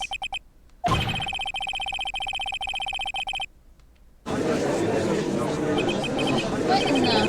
Mr. Wright? Are you... Mr. Edgeworth? Yes, Your Honor? I didn't understand this witness's outburst just now. Do you think there's a need to hear more testimony, or is this enough? Well, we should... Edgeworth, we can't do this. Hold on, I need to save, because, like, intense shit is happening. If we keep this up, Maya, she'll... Prosecution, What has come over everyone? Even you are. Prosecution, rest. What is going on around here? Prosecution has no further questions, Your Honor. What?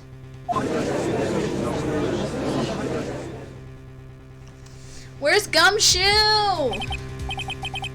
Well, I never thought I'd see the day. This is a most unusual situation. Take a nap, Edgeworth. You need rest. Damn it, please. The prosecution rests with no further questions, then the prosecution has failed to uphold its stance. If that is the case, then even though I'm reluctant, I must believe that Mr. DeKiller's testimony is accurate. Gumshoe got into a car crash, remember? Yeah, and we sent, Von Karma to go look for him. I mean, Shelley DeKiller's client is Adrian Andrews. Mr. Wright. Yes, Your Honor? If I end the trial here right now, then your client, Matt Ongard, would be declared innocent. And in his place, Adrian Andrews would be charged with murder. Prosecution has no further questions, so we will now hear the defense's final remarks. I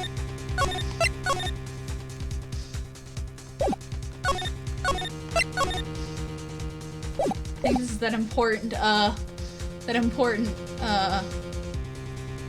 choice that Zeffy was talking about earlier. Bailiff, please bring the defendant Matt Ongard to the stand. Items from DeKiller's hideout didn't make it in time. We tried as hard as we could, but it looks like our time has run out. Can't believe it. The outcome now lies in your hands. Zeffy said earlier that, because I was like, man, I don't know if this choice is important. He said, there's a choice later that matters at the end, but they tell you. Dude, did the old guy finally decide? be honest, I can't think of you as truly innocent. I'll let you know when you get to the choice, okay? I just realized I'm fucking starving. To be honest, I can't think of you as truly innocent and good person. You've done enough evil to drive a woman to suicide. But, at least on the charge of murder, it would appear you are innocent. Huh. So, I guess even the old fuddy-duddy figured me out. Mr. Engard? What an atrocious lawyer I have, giving up his own client like this. That refreshing like a spring breeze crap is just as atrocious, don't you think? Anyways, get on with it and pronounce me innocent already. Right, Mr. Lawyer? Yeah, this is an evil son of a bitch. I have to agree.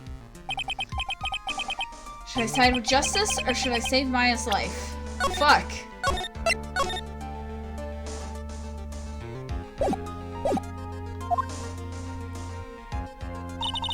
You better get Engard a guilty sentence, okay? But what if I did that? Maya will die. But if I say he's innocent, then Miss Andrews will be charged as the murderer. Do I say he's guilty or not guilty? Either choice I make, someone's life is going to end.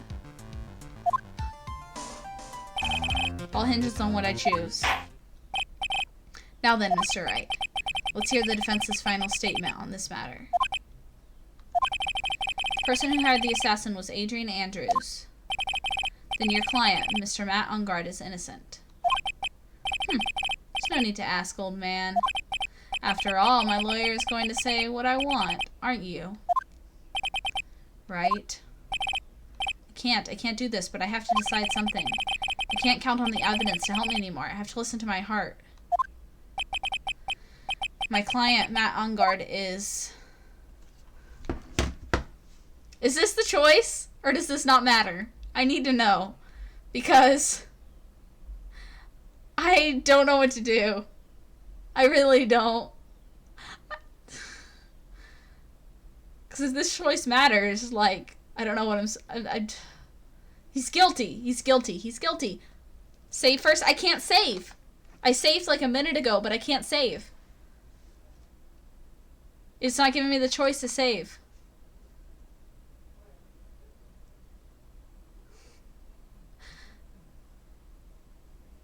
Well, you just saved anyway, yeah.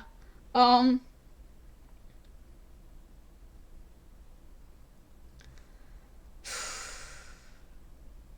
gonna go with guilty, guys. I'm gonna go with guilty. Maya, I'm sorry, but you told us to get him a guilty verdict. I have to assume you're gonna be okay. The police have found you. I have to assume all of this. My client is guilty.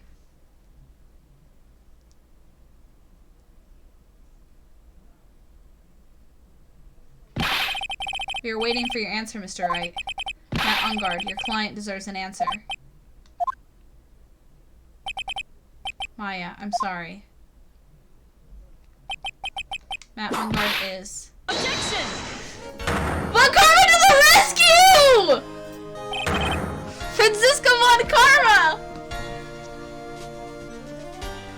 That wasn't the choice, by the way. I figured by that. You see now, don't you, Mr. Phoenix Wright? This is exactly why you should never take your eyes off that scruffy fool. Did you bring them? The final pieces? Do you have them? You should know better than to ask that, Mr. Miles Edgeworth. Avant Carmen is perfect in every way. The evidence is here in perfect condition. I'm guessing this is the good end, bad end thing, Zeffy? Don't worry about Scruffy. He's fine, and his injuries are minor. All the items are inside this. What a filthy old coat this is. That's Gumshoes. I can spot his tattered rags anywhere. I apologize for its ugliness, but there's nothing else to wrap the items in. I fought long and hard this whole trial. All for what's inside that raggedy coat. I'm sure that what's inside the coat lies a crucial piece of evidence. Fuck Gumshoe Stan Karma. Look! Gumshoe stole from the police for us, okay? Look. Without what Gumshoe did, Von Karma wouldn't be here. Okay? He did this for us, and she just I'm standing Gumshoe. He got into a car accident for us. Always stand Mommy Karma. I think you guys just want to be whipped by her. My cord is gone. Your Honor, inside that filthy coat are the defense's final pieces of evidence. Your final evidence?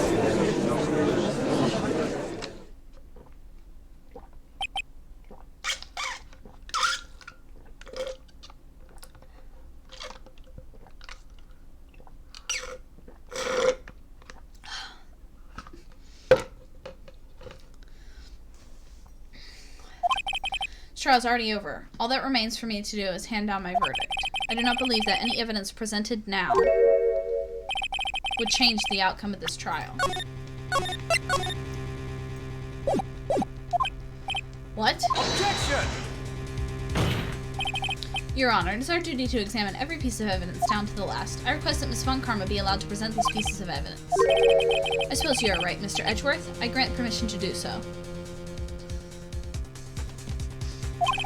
However, this one obvious rule applies here. These items do not bring up any new points, and they will not be accepted by this court. Now, Miss Von Karma, if you please. Pieces of evidence are items left by the killer during his escape from the police. Must have been quite a rush. Yes, Your Honor, the killer left 3 pieces of evidence. Somewhere among the evidence we're about to see, there will be something that will turn this whole situation around like a miracle. I'm sure of it. That's all we can hope for. Mia, can you read my mind? First item is a pistol. Does the killer's pistol have anything to do with this case? No. The victim was strangled, so... Again, she's a spirit. Cut some slack. Details are not needed. Pretty sure there's no gun involved in this case. There's no reason to benefit Hero. Please present the next piece of evidence. Second piece of evidence is this videotape.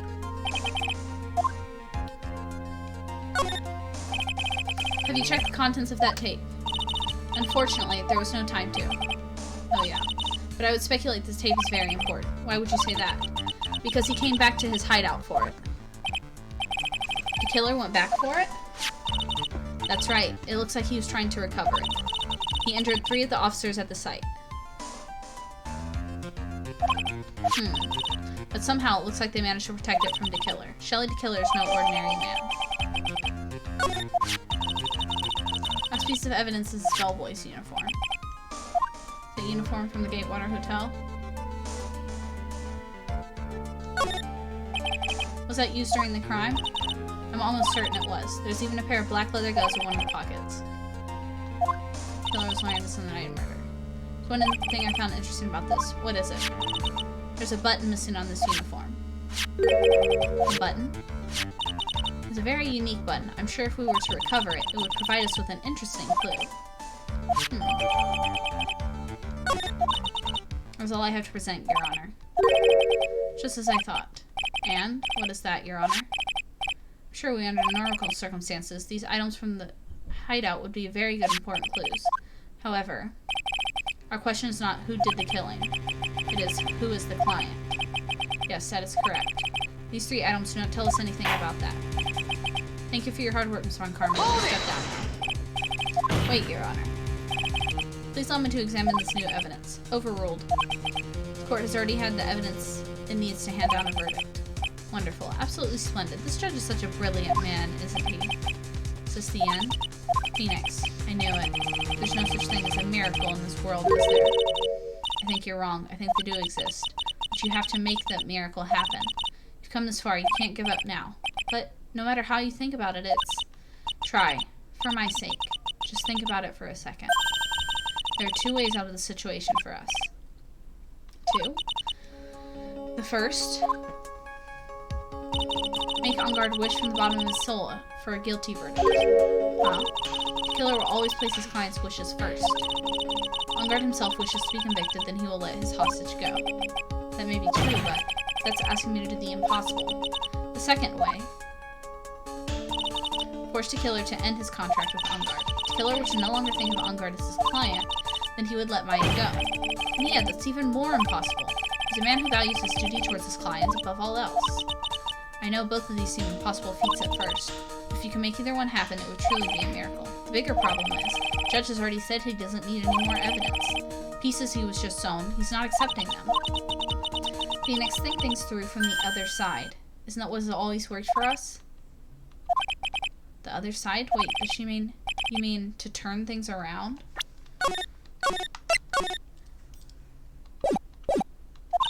Phoenix, the judge says he doesn't need the evidence. If that's the case, then who does need it? The person who needs the evidence. The defense, prosecution, and the judge. We've all seen the pieces of evidence, and that's how we come to know the truth. But there's one person who has yet to see them all. That person does not know the truth.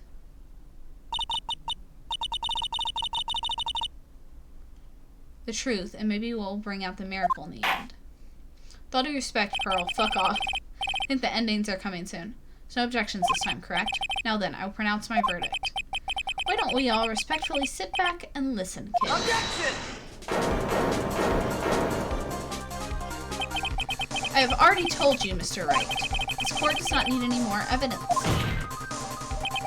I'm not saying it is us that needs the evidence, Your Honor. Then you want to show the evidence to that person? Yes, Your Honor. Please, Your Honor. Mr. Wright, for you to ask with such passion, I'll grant you one chance. One chance. Okay, I'm assuming this is the choice that matters. Please show your evidence to who you think is the right choice. That's impossible. To turn the situation around in one try. One try. That is all I will permit. I should try to remember. This is the choice coming up. Okay. Everything has happened to this point. Think, Phoenix, think. There must be a way to save Maya while taking Ungard down at the same time. Now then, Mr. Wright, let's not waste any more time. Who would you like to show the evidence to? Okay, I saved just a moment ago, so... Well, it's either...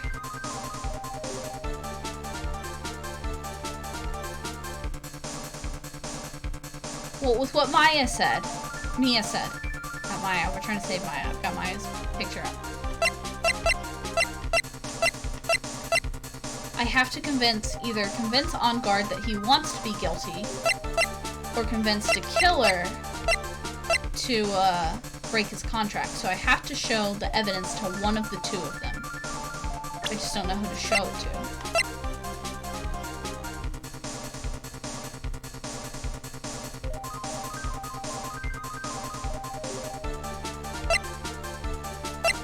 I think the killer is the easier choice.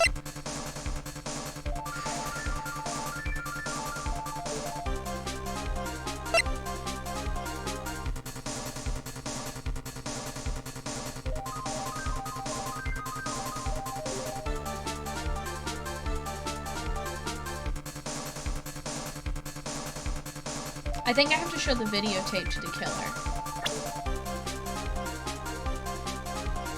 That's what I'm thinking. But I have to... Let me think about it. You did save. I did save. Let me think about it, though. I think I have to show the videotape to the killer because the videotape shows him committing the murder, which would make him want to break, which probably broke the rules. So, yeah, Zeffy did say this was the choice that I have to...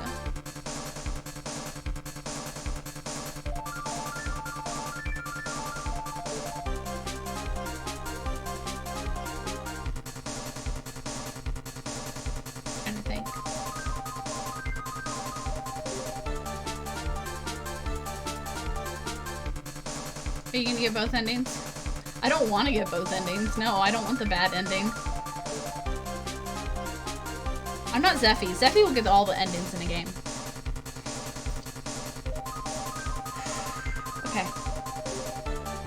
Let me drink some water. It's a good idea tonight, but knocked over my empty cup.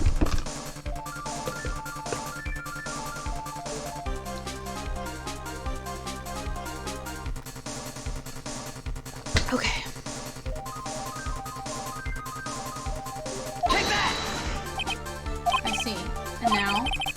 report what one piece of evidence you would like to show this person. Take that! Well, what do you think, Mr. Edgeworth? I think there's some merit in showing this evidence to that witness. Bailiff, please bring in the transceiver from earlier.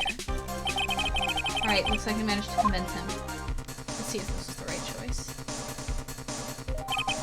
Maya, she's okay, right? Didn't I tell you to concern yourself with bringing a speedy end to this trial? Now, if I understand correctly, you wish to show me one piece of evidence? Yes, one is all I need. A pair of videotape that was found at your hideout. I heard you injured 3 officers in your attempt to get this back. That was most regrettable. However, it was an order for my client. Told to protect that videotape. Thought so. I'm afraid I seem to have failed in that regard. Do you know the contents of this tape? I certainly told my client not to watch it, so I have absolutely no idea. Actually, you were on this tape. Me? There was a video camera hidden at the crime scene. Your actions were being recorded. What? Is that true, Mr. Wright? Who was it that planted that camera? Well, the only person who could have placed the camera at the scene of the crime would be your client, naturally. That was Adrian Andrews. Be quiet and listen, Your Honor. Yes, sir? Your client specified a place and a time for you, isn't that right? Yes. That was so they could film you. I had no idea. Mr. Wright, why would my client do such a thing? I would like to know why. Why did Matt on guard film the crime scene?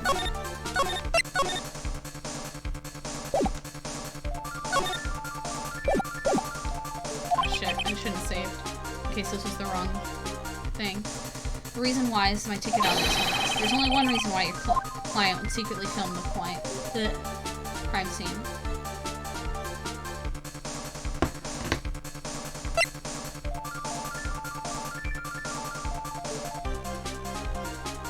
Wanted blackmail on you. That's gonna be my guess. Your client once told me something very interesting. We were talking about what you oops. I'm no weaking, but I don't believe anyone, least of all assassins. Oh, come now. Assassins aren't about blackmail. Yes, that's where the video comes in. With that, I can keep him at bay and even blackmail him if I want. Joe, open your mouth again and karma's will be the least of your worries. Client didn't trust you at all. They were thinking of using this video to blackmail you. What do you have to say to that, Shelley the Killer?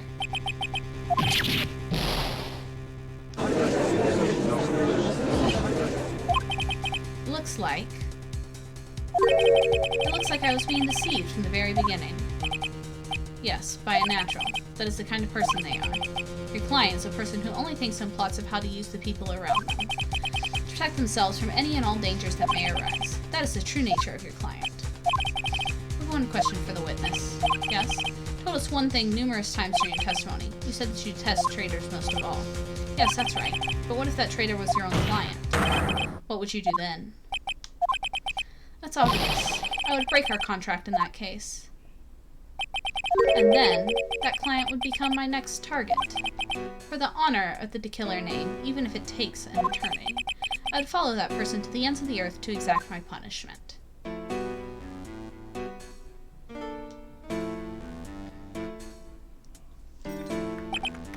I see.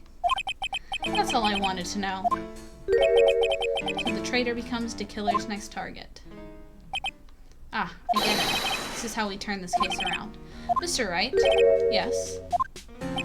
My contract with my client is over as of now. I seem to have a new job on my hands. I will now return to you, your precious item. What the? I'm not an item! Maya, I thought I'd never see you again. Oh, thank goodness.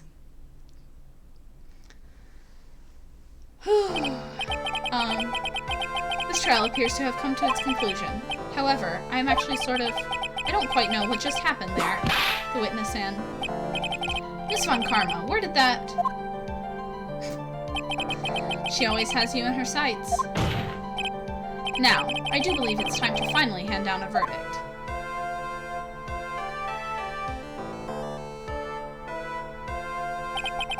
Mr. On Guard?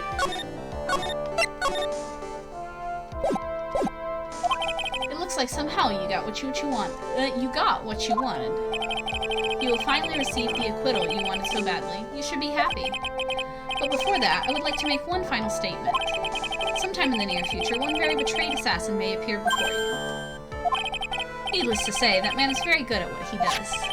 I'm sure you would understand what I mean if you watch this video. Help me. Now then, Your Honor, the verdict, if you please. Is it alright with you, Mr. Wright? We have finally reached the end of a very long battle. Whether he's convicted or acquitted, there's no escape for him now. Go on, Phoenix. Plead whichever way your heart tells you. Right, Chief. This man's going to prison!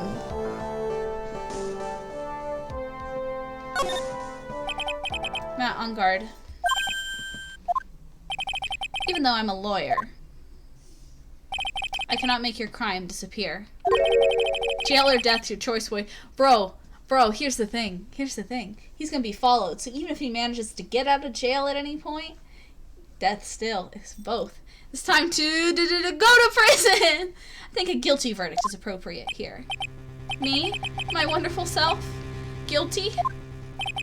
Even if you got an acquittal, the instant you set foot outside the detention center, your life would be in danger. No matter which way you look at it, you can't run away from your crime anymore. Nah! Oh my god! Holy shit! What the fuck? That was disgusting! As always, it looks like we have uncovered the real truth. I don't remember you helping out much in this. Mr. Edgeworth, how's Matt on guard? I've left Mr. Von Karma in charge of his incarceration. I'm sure he's getting a full course meal of whipped leather right about now. Very good. That was a close one, wasn't it, witness? Yes. I plan to pay my debt to society for my own crime, Your Honor. The first time I was called to the witness stand during this trial, all I felt was despair. She must be talking about the time Edgeworth really went after her. I guess she's trying to forgive him for what he did. This witness, how should I put this? She has an illness. If you're going to say you would choose death, that is of no concern to me. He will die in prison either way, either by to kill her or by death row. Exactly. This man is dead. But after that, when I was alone at the detention center, that's the first time I really saw myself for who I am.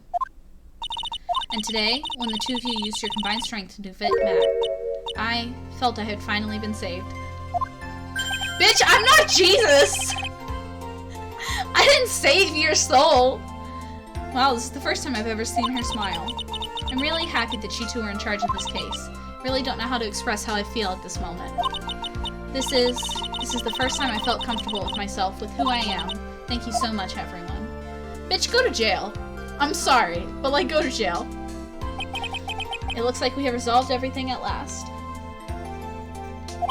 As for myself, there are still a few things I'm confused about, but everyone seems to be in good spirits. And that is good enough for me. That's all. This court is adjourned. Go to jail, bitch. You were great out there, Phoenix. What I did out there was right, wasn't it? This is the first time you've not gotten your client off. You got them a guilty verdict this time, but you have to look past all that at what's really important. You now realize that there is something more than just getting a not guilty, right? Yes, I understand now. Phoenix, think back for a second.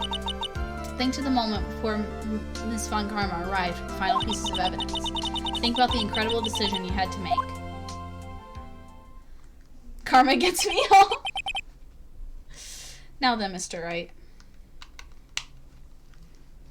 Oops. Hello?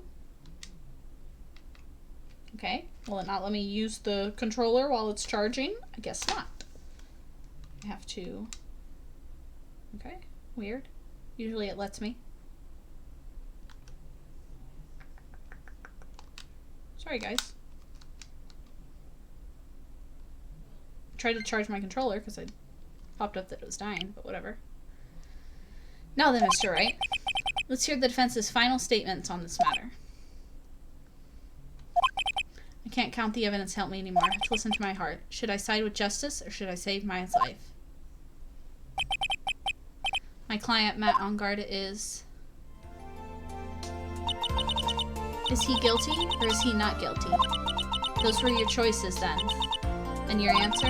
Your answer spoke to what being a lawyer means to you. Right! Edgeworth! I have good news. Maya is now safe in police custody. Really? Pearls! You're telling us the truth, right, Mr. Edgeworth? Yes, she's quite safe. She's on her way here as we speak in a patrol car. Ah, Mystic Maya! Mystic Maya is safe! You did it! You really did it, Mr. Nick! Ow, she punches deceptively hard for a kid. I believed in you. I kept saying to myself, Mr. Nick will save her, Mr. Nick will save her. Thanks. Oh. I can't see baby pearls then knowing Maya has big titties when she pearls. What's wrong? Miss Von Karma. About earlier. Thanks. Ow! Why are you still smiling? You do have one final choice that matters, I think. You have to show Edgeworth the right object at the very end in a sec. Just warning you. Okay. Why are you still smiling, Mr. Phoenix Wright? You lost! Your perfect win record has now been crushed. And yet, you are still happy?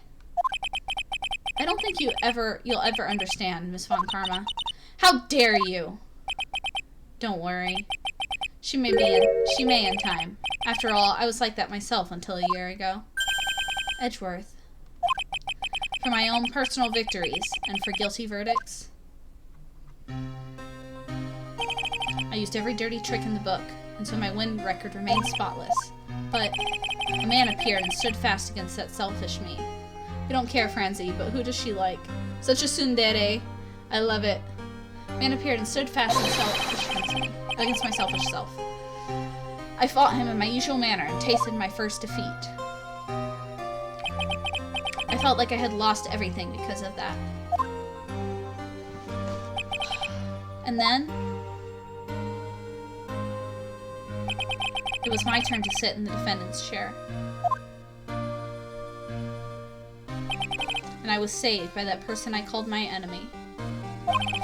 I couldn't forgive myself for all that had happened, so I left the prosecutor's office. And I left that note. Prosecutor Miles Edgeworth chooses death. So well you should have. A prosecutor who has shamed himself with defeat should crawl into a hole and die. But that was not what happened. After I left the prosecutor's office, I finally came to realize something. It was in that moment of clarity that everything began to change. What? What foolish nonsense.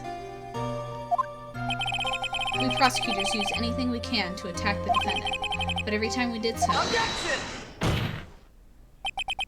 no matter how desperate the situation, instead of giving up like most people, that man would hold strong with his undying faith. And then, before I knew it, I began to trust that man as well. This is gay as shit! What? You trusted your enemy? It doesn't matter how many underhanded tricks a person uses. The truth will always find a way to make itself known. The only thing we can do is fight with the knowledge we hold and everything we have. Hashtag Wrightworth! Erasing the paradoxes one by one. It's never easy. We claw and scratch for every inch. But we always eventually reach that one single truth. This I promise you. The truth? Yes, that's the reason why prosecution and defense attorneys exist. But I'm sure you knew that already, didn't you, right? That's why you couldn't forgive me. This man who went into hiding, isn't that right? This man who only had his sights set on victory, who ran away into the night. Ah! Is Mr. Edgeworth right, Mr. Nick? You really let me down. When you disappeared, I felt betrayed. The reason I decided to become a lawyer to begin with was because I believed in the things you said to me all those years ago. Look at baby Miles. And you betrayed your own words. That's why, 1 year ago, I made up my mind. I decided that the Miles Edgeworth I knew had died. At least, that's what I told myself. You pathetic fool. Miss Von Karma? I don't want to hear the wretched whimpering of a disgraced loser. Von Karma is someone who's destined to be perfect. Miles Edgeworth, you are no longer worthy. You are no longer worthy of being a Von Karma. And neither am I. It's over. It's all over. Francisca threw something on the ground just now. This is an electromagnetic receiver. Isn't that the thing she used to track Detective Gumshoe? I'll return this to the precinct later. There's something else. Ah! Isn't that Miss Von Karma's whip? I'll never set foot in another courtroom again. I'm sure that's what she's saying by this action. You should keep this, right? Okay. Oops. Trying to see.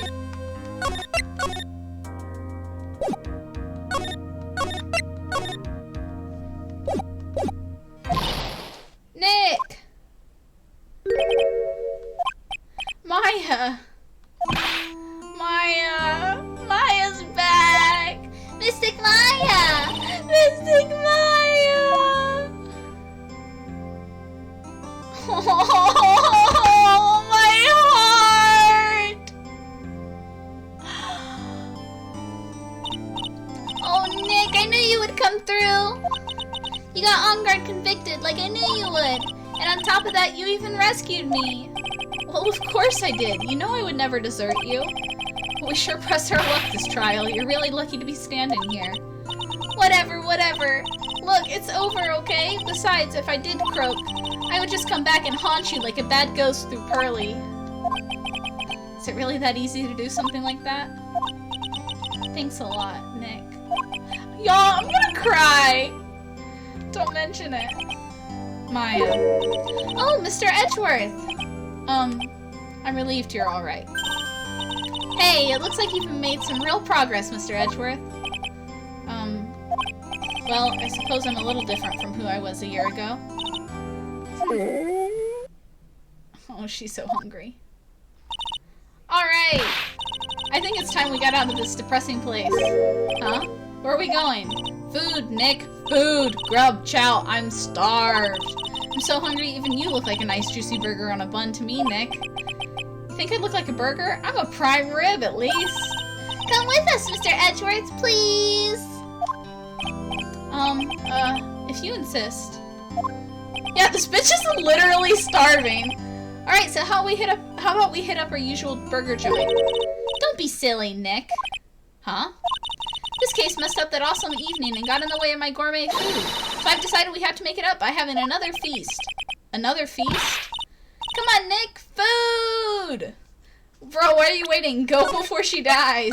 Oops. I didn't mean to save it there. I meant to save it here, like I've been doing. Hit the wrong button. I guess there's not another choice. Maybe there is. Hey, pal! Sorry to keep you guys waiting! My boy! Gumshoe, are you alright? Yeah, but I'm really embarrassed. I didn't think I would hit a telephone pole of all things. A telephone pole? Then it wasn't a red light that got him? You did it again, city boy! I felt like that my dear old heart was gonna give out on me, and I ain't joking. Yeah, it was more exciting than the very last episode of Steel Samurai. Thanks. Now looky here, Mr. Snooty Prosecutor. Don't you reckon you bullied Mr. Wright too hard? If you don't start being a lot nicer to him, he might just kick it. Tonight even. I'll keep that in mind. Well, come on now. Everyone's gathered around. Y'all are gonna get your picture taken by a genuine professional photographer. Looks like Lotta bought herself a new camera. Well, pal, at least we can put this messy case behind us now. Come on, tonight's all about eating, so let's go chow down, pal. Amen to that, pal. Amen. You know, when you think about it, you were the one who saved the day, Detective. Huh? Me? You really think so? He's right. If it wasn't for the 3 items you took, I think this trial would have had a very different ending. Look at him. Look at him. Look at his face. I just need you to look at his face. Look at his face. Love it. Oh, well, you know, it's... Huh? Wait. That's odd. When I ran off with the things from the killer's hideout, I was sure I took 4 things in total, sir. What? 4? Yeah, I'm sure I put one of the items in my coat pocket. There was a 4th item. Oh, come on, y'all. It's over. But hoo boy, I tell you, you really are something else. Between getting accused of murder and getting kidnapped, never a dull moment with you, huh? Haha, you think? Why does she look so happy about that? But being shut away for 2 whole days, weren't you scared? Yeah, it was really scary. I felt so hopeless. To keep my mind off things, I drew a picture. Sounds like you had it rough, gal. So where's this picture of yours? Yeah, I want to see it. I want to see Mystic Maya's picture. You know, I don't know where it went. Aw, that's too bad. Well, it's alright. It wasn't anything important anyway. Ah. Sure is nice to finally see them both smiling again.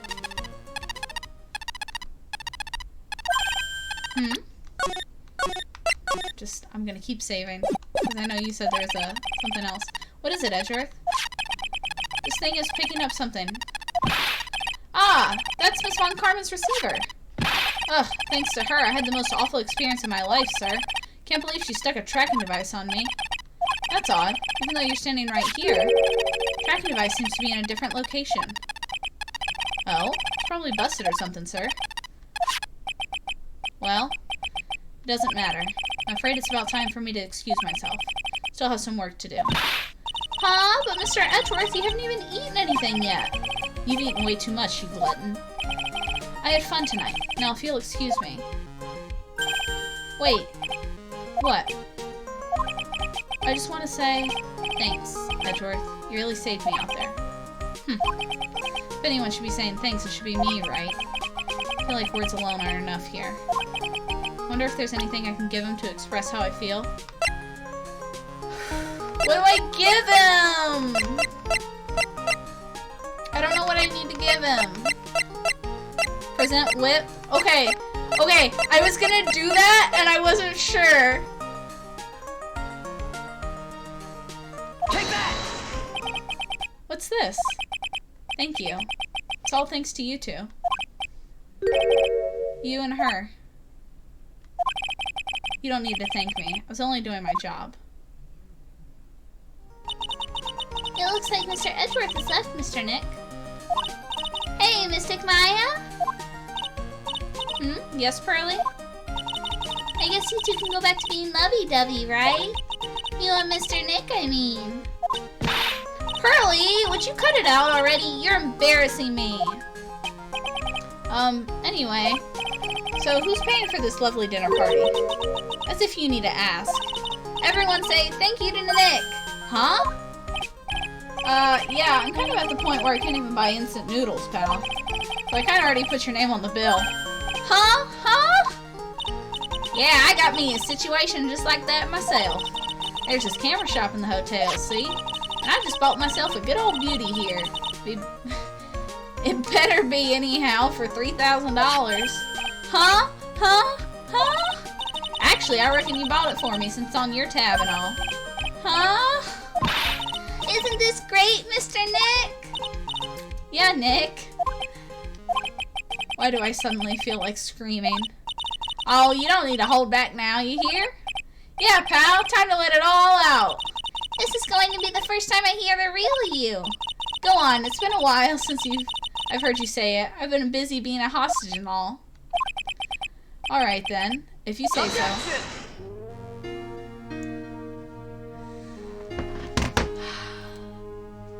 Well, that's it.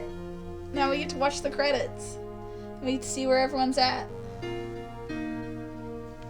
You really came through for me, Nick. I had to hide that letter, but I knew you'd find it. Really feel like I've been living on the edge lately. I mean, I've escaped death 3 times now. Pretty cool, huh? I feel like a pro.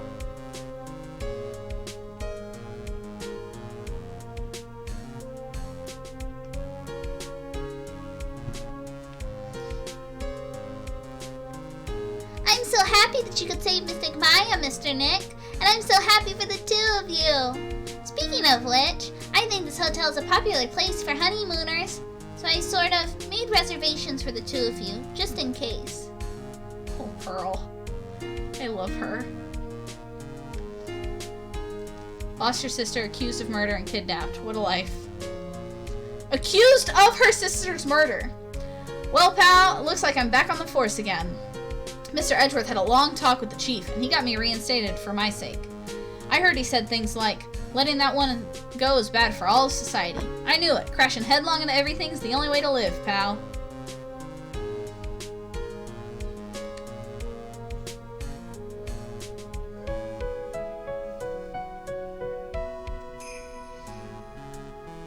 Oh, I forgot about you. I'm Maggie Bird. I'm retiring this uniform as of today, sir. I'm going to be a waitress from now on. Fair enough. And bring smiles and joy to the people who come by the restaurant, sir. I hope you'll stop by sometime, Mr. Wright. I will gladly, Maggie Bird. I don't blame you. Wonder where old Bag is. We're gonna find out. Don't worry. They're gonna tell us everyone. Oh, fuck. I forgot about you. Yes. Are you here to visit a patient? Hi, Director Hottie. Ho ho. Recently? Yes. That girl, you know? I haven't seen her around. Yes. But I remember, if I even laid so much as an eye on her, it would go crack! It didn't matter if I got whipped, though. Yes. Ho ho ho.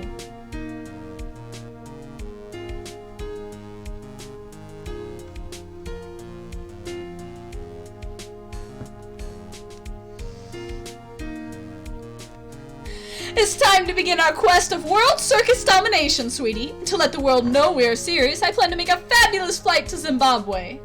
Hey Max, what do you think Zimbabwe is like? Do you think there are castles made of cake and bunnies who can talk?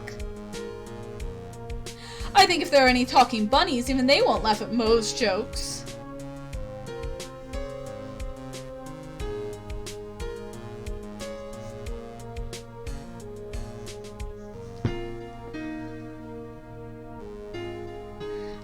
I'm ready! There's no way these jokes are gonna fall on deaf ears. I'm going to be more contemporary with my humor. Mo Curls, represent! We've got a new act worked out. Prepare for the Hallelujah chorus. Say something, will ya? You're supposed to start this off. Get on with it.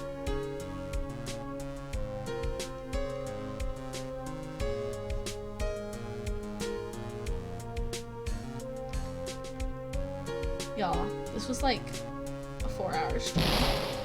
What's this? Drat, it's just an ordinary electric razor recharging on its stand. I can't believe this. Really, how long do they plan on making me do this? Oh, but it's Edgy Poo's idea, so that means it must have a deep-hitting meaning.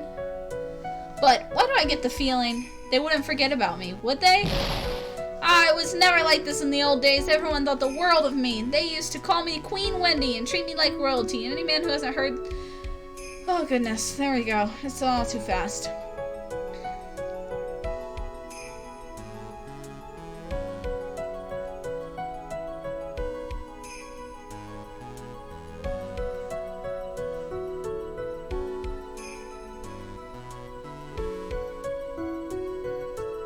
I appreciate everything you and Mr. Edgeworth did for me from the bottom of my heart.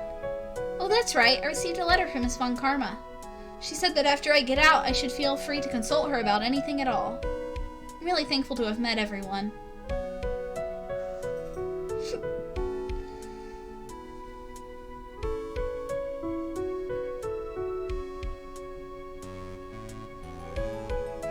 It has become difficult for me in this country as of late.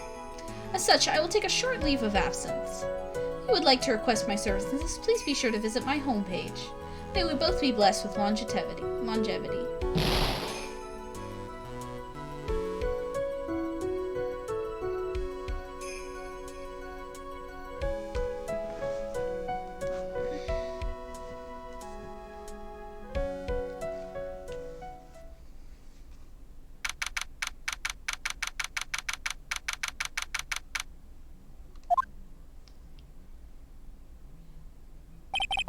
Where are you going, Francisca? How did you know I was here? With this? That's... I heard you were planting things on a certain person. Things like tracking devices in his coat, for example. That's just like you. I only planted it there because he was always wearing it. This filthy drab coat of his. I don't know how it ended up in my luggage, but it's going in the trash, I promise you that. Oh, that's right. Speaking of that man, he told me something very interesting. When I ran off with the things from the killer's hideout, I was sure I took 4 things in total, sir. 4 things? Seems he put the last one in his coat pocket. He put it in here? It doesn't matter anymore. The case is already over. What are you going to do now? That's none of your business. Are you running away? Shut up! You don't understand a thing. You can't possibly understand what it means to be Manfred von Karma's daughter. Franziska. So many expectations from everyone around me. Expectations I must fulfill. I'm expected to win no matter what. And failure? Such a thing is not an option for me. My father was a genius. There's no doubt about that. But me? I'm no genius. I've always known that. But I had to be one. I had to. You may not be a genius like your father. But you're a prosecutor. You have been and always will be. No, I'm not. Not anymore. I've even thrown my whip away. Speaking of that, Wright gave me this to hold on to. Right. You knew something like this would happen, didn't you? I'm going to say this again. You prosecutors do not fight for personal pride, honor, or pride. I hope you will think deeply about what you should be striking down with that whip. You haven't changed a bit. You've always left me alone and walked on ahead without me. Miles Edgeworth, I've always hated you. And then, finally, my chance to take my revenge on you has arrived. If I could win against that man, if I could make Phoenix Wright bow down in defeat, then this girl you left behind would have risen higher than you. That was supposed to be my revenge. I see. You know, I can't do it. I can't change who I am. I can't throw away everything I've been until today. Bro, they're like siblings! Dude, he was like raised by Von Karma and like taught. Von Karma was his mentor. They're like siblings. Bro! I believe you can. Just like how Adrian Andrews did. Adrian Andrews? One-time kiss? Y'all get the fuck out of here.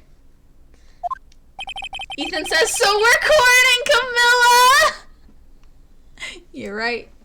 You're going to use her during the trial, right? But you're dependent on your father by using his tactics. Isn't that right?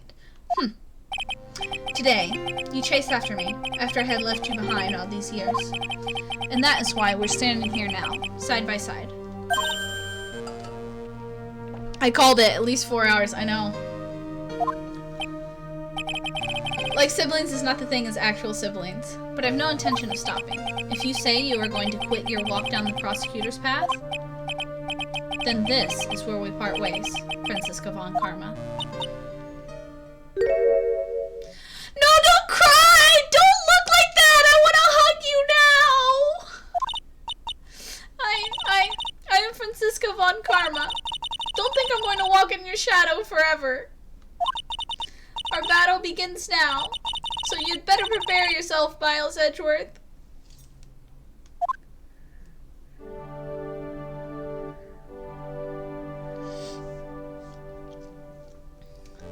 Bro, I also don't think Franziska can, like, have feelings of love for anyone. Phoenix Wright, one day, someday, I'm sure we'll meet again in battle. Until then, this last piece of evidence that never made it to you, I'll take good care of this 4th piece. What is it?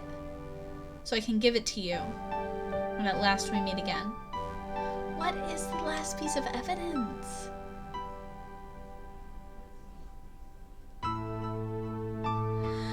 Oh!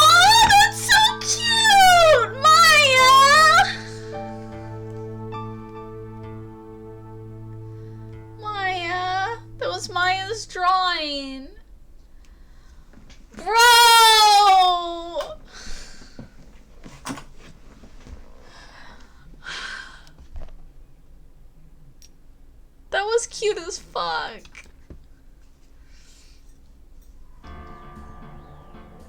Okay, well, we just finished Justice for All, y'all. 4 fucking hours! I want to die. Okay. Okay. That was a great ending. So Tuesday, we're gonna have a discussion. Me and Zeffy and chat. We will discuss the first 2 games we've played. So we'll discuss Phoenix Wright Ace Attorney and Justice for All. And that'll be Tuesday. 3 butt-ass cases with 1 really good one at the end. I liked Reunion and Turnabout. But, whatever. We'll discuss that on Tuesday. On Tuesday, we will talk about, like, the cases we liked, stuff we didn't like.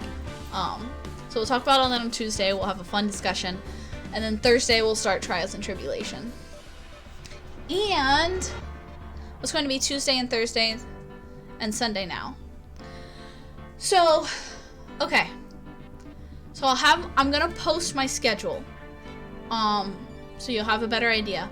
But as of right now, it'll be Tuesday, Thursdays will be Phoenix Wright, and then Sundays will be Final Fantasy.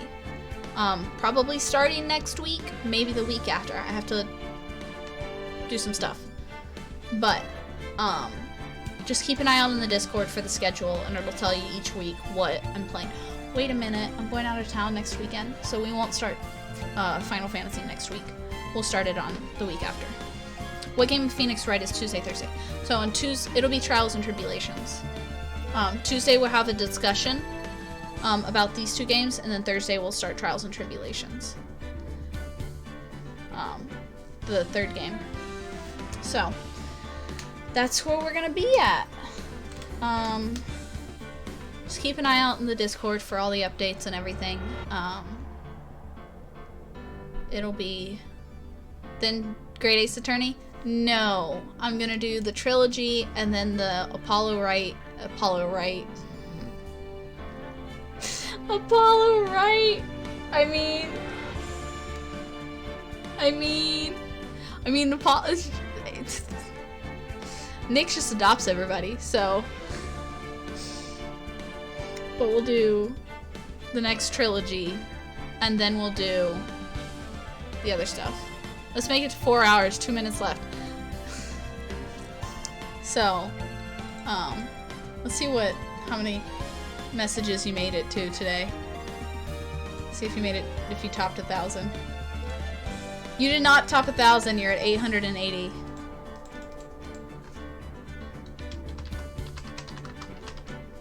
But yeah, we'll play the Apollo Justice games, and then we will,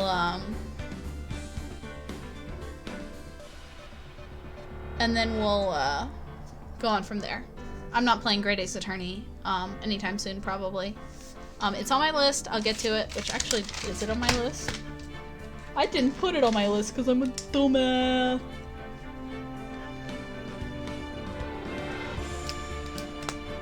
I knew I was forgetting a Phoenix Wright game. I was like, dude, this was like 5 a.m.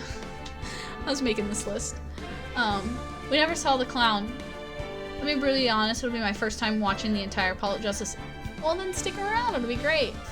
So, yeah, so doing Trials and Tribulations, and then we'll start, not next week, but the week after, we'll start Final Fantasy. So anyway, I will see you guys on Tuesday at our usual 7 p.m.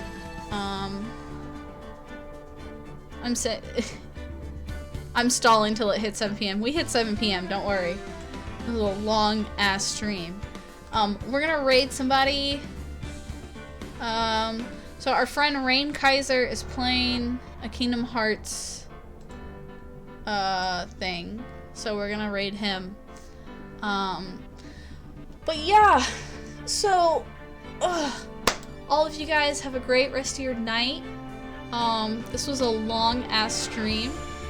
But yeah, so I can't wait to discuss these games on Tuesday and talk about like what we liked and what we didn't like. So I'll see you guys on Tuesday at 7. Let's go ahead and start this raid. Yeah, so he's playing a Kingdom Hearts randomizer. So, anyway, I love you guys, and I will see you Tuesday.